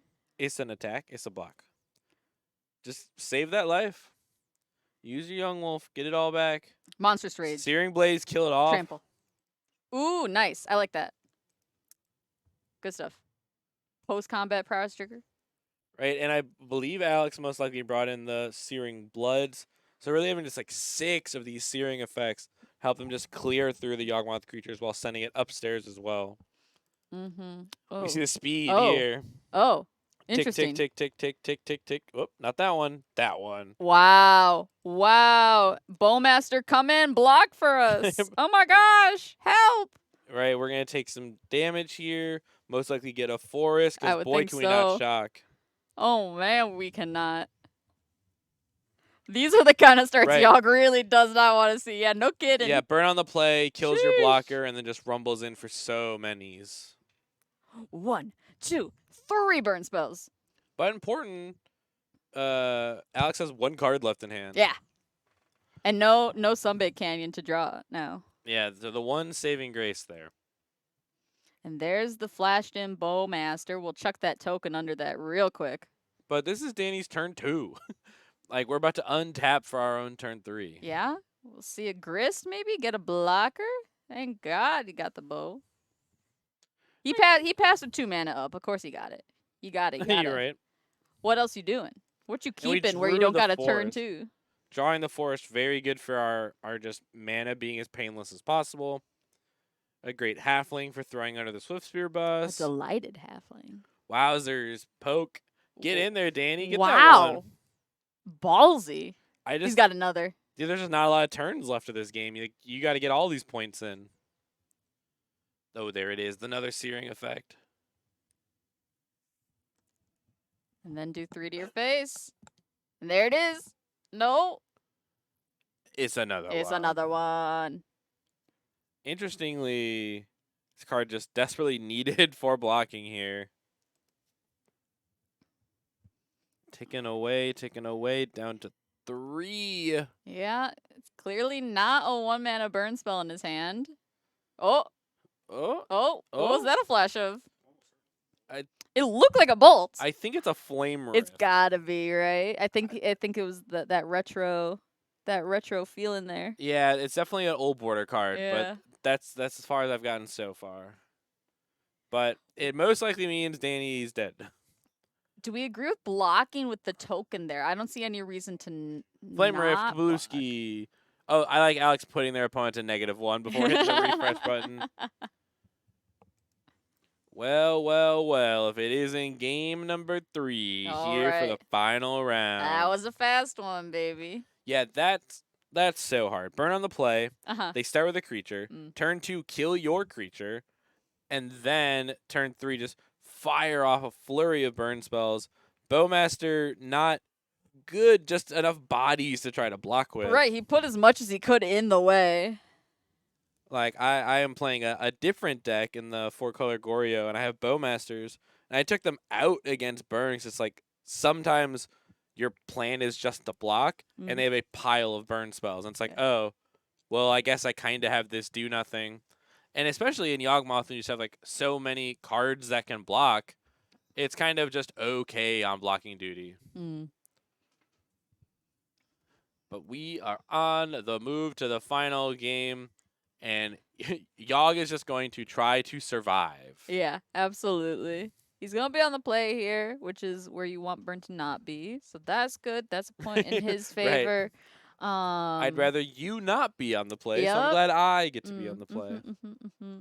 The joys of taking down game 1 is, no matter what, if you go to game 3, you at least get to be on the play. Exactly. All right. 7s all around, please and thank you. How do you deal out your starting 7? Do you just draw them off the top? Do you lay them out? What's your preferred method?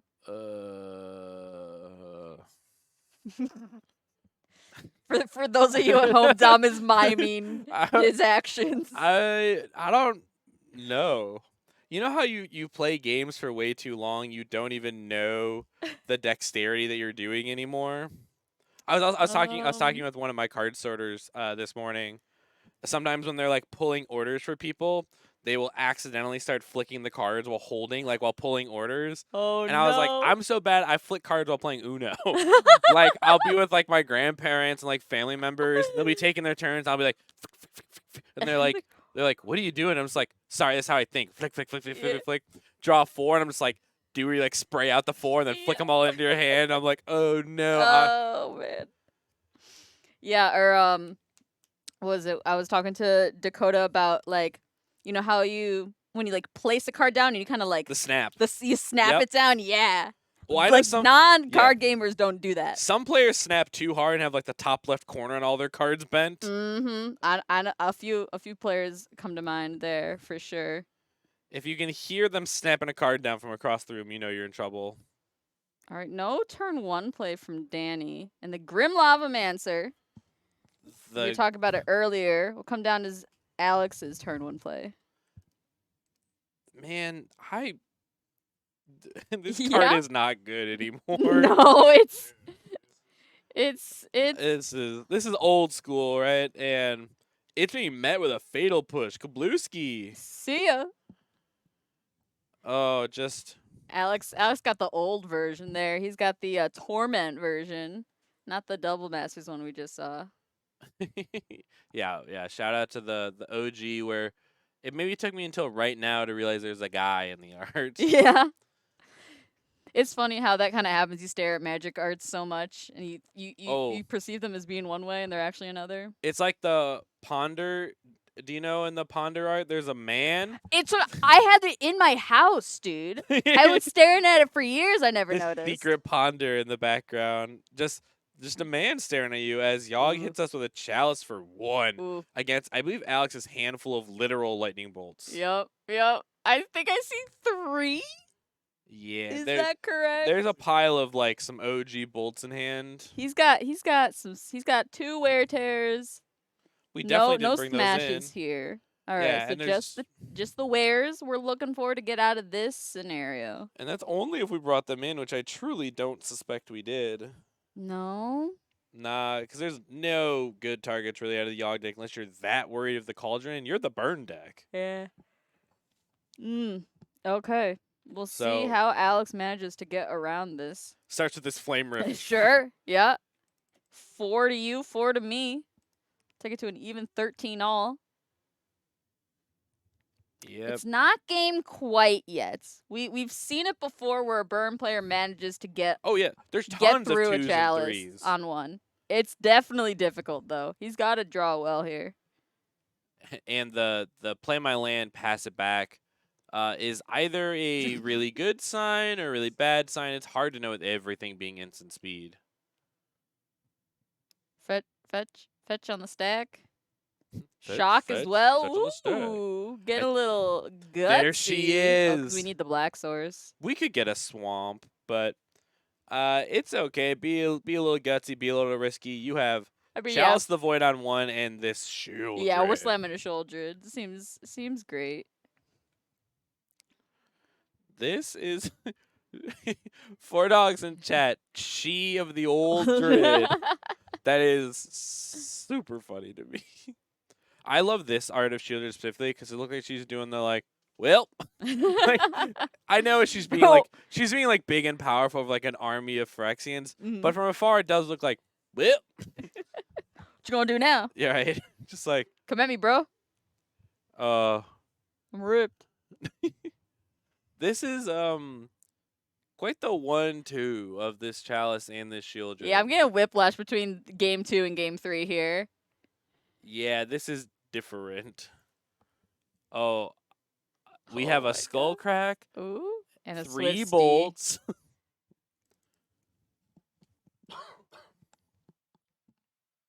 Yeah, just a skull crack, our only playable card in hand. Shouldered is going to quickly put Danny out of.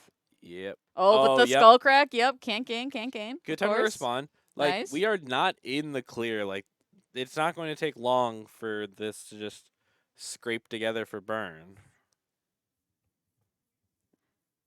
Thinking. Oh. Okay, I think Alex literally just had his hand face up for a second. I don't know how high Yeah. his hands were from the table, Mm. but it literally looks like they just set their 4 bolts down on the table. Like, yeah, whatever. He was showing us last game, so it could just be for camera. But I think Danny's too wrapped up anyway. Is that Diabolic intent? Danny, you little spice monster. I remember when this card first came out and people wanted Yeah. to play this in Yogg, and then it never really happened, right? Yo, I'm so pumped. I love Danny's got all the little guys. We're just revealing. We didn't have to do that. Just so excited to get this Yogg that we just straight up showed our opponent. Like, you're also dead to this one. And dead to this one. See, this is the card that would have gone and got the Shieldred if we didn't have her already. Yeah, has to be a one of. I mean, we The fun haven't of- seen it at all these several matches. Call Danny's it a been in. 61st. Gosh. Oh, yeah, Shieldred rumbled. Like, this game is inching. Oh, because it gets Cauldron. Yeah, no, I love that. Alex finds another mountain, flicks that into play real quick, reveals their hand of all one and done. Danny like recoiled at the sight, or maybe it was just a sympathetic. Right. Oh Well, man. you feel dead when your opponent puts 3 bolts on the table, and you realize that Yeah. you played a chalice Yeah. on 1. Heartbreaking way to end there. The Chalice will take it down. Keep Alex from burning Danny. Danny will finish the clean 4-0 with Yogmoth. Fantastic playing tonight from all of our players. And Danny will be our champion of tonight. Thank you all for joining us. Before we go, we're going to remind you of a quick couple of things about the NRG series. First, we're going to take a look at our weekly schedule. If you'd like to come play with us in store, we have a slew of different kinds of events that you can join us for. In addition to Magic, we also have Pokemon tomorrow, which we will be streaming, so stay tuned for that. 6:30 p.m. Central Standard Time. On Friday, we have Legacy, FNM, and One Piece. Friday is our Store Championship, so be sure to come in for that and win yourself some promos. Saturday and Monday are Digimon days, and we will be having our starter pre-release. So come and join us for that. Monday is also Commander Night. Tuesday is Lorcana now replacing Pioneer and One Piece again.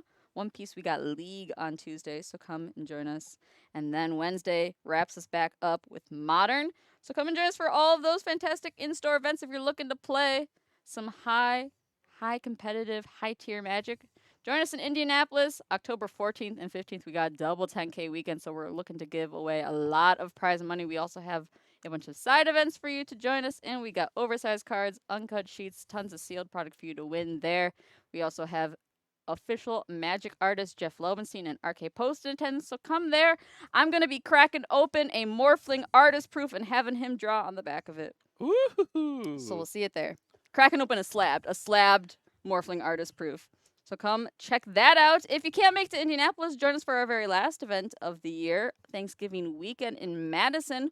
We'll have a 10K Modern Showdown and a 5K Pioneer Trial. Winners of all of our Showdown events immediately qualify for our championship event at the end of the year, $25,000 prize pool, and an invite to the Pro Tour up for grabs there.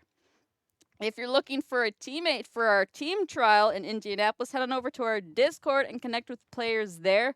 You can go for deck discussion, teammate finding, questions about the series in general. So click there or take a picture of that QR code in the corner there.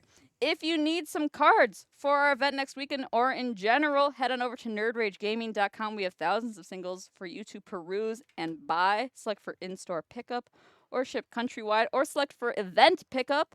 Buy next Thursday at 4 to have them ready for the event when you show up in Indianapolis. If you don't see a card that you were looking for, add it to your wish list and get notified as soon as we list it with no obligation to pay. And the more you spend, of course, the more you save. 1% back as soon as your first purchase, all the way up to 10%. With that, that wraps up our coverage of tonight's event. It's been a pleasure to commentate for you. My name is Aviva Goodman, alongside Dominic Stryker. Dom, thank you so much for joining me. Thank you for having me. It's been a pleasure, folks. Have a good night. Take care. Peace.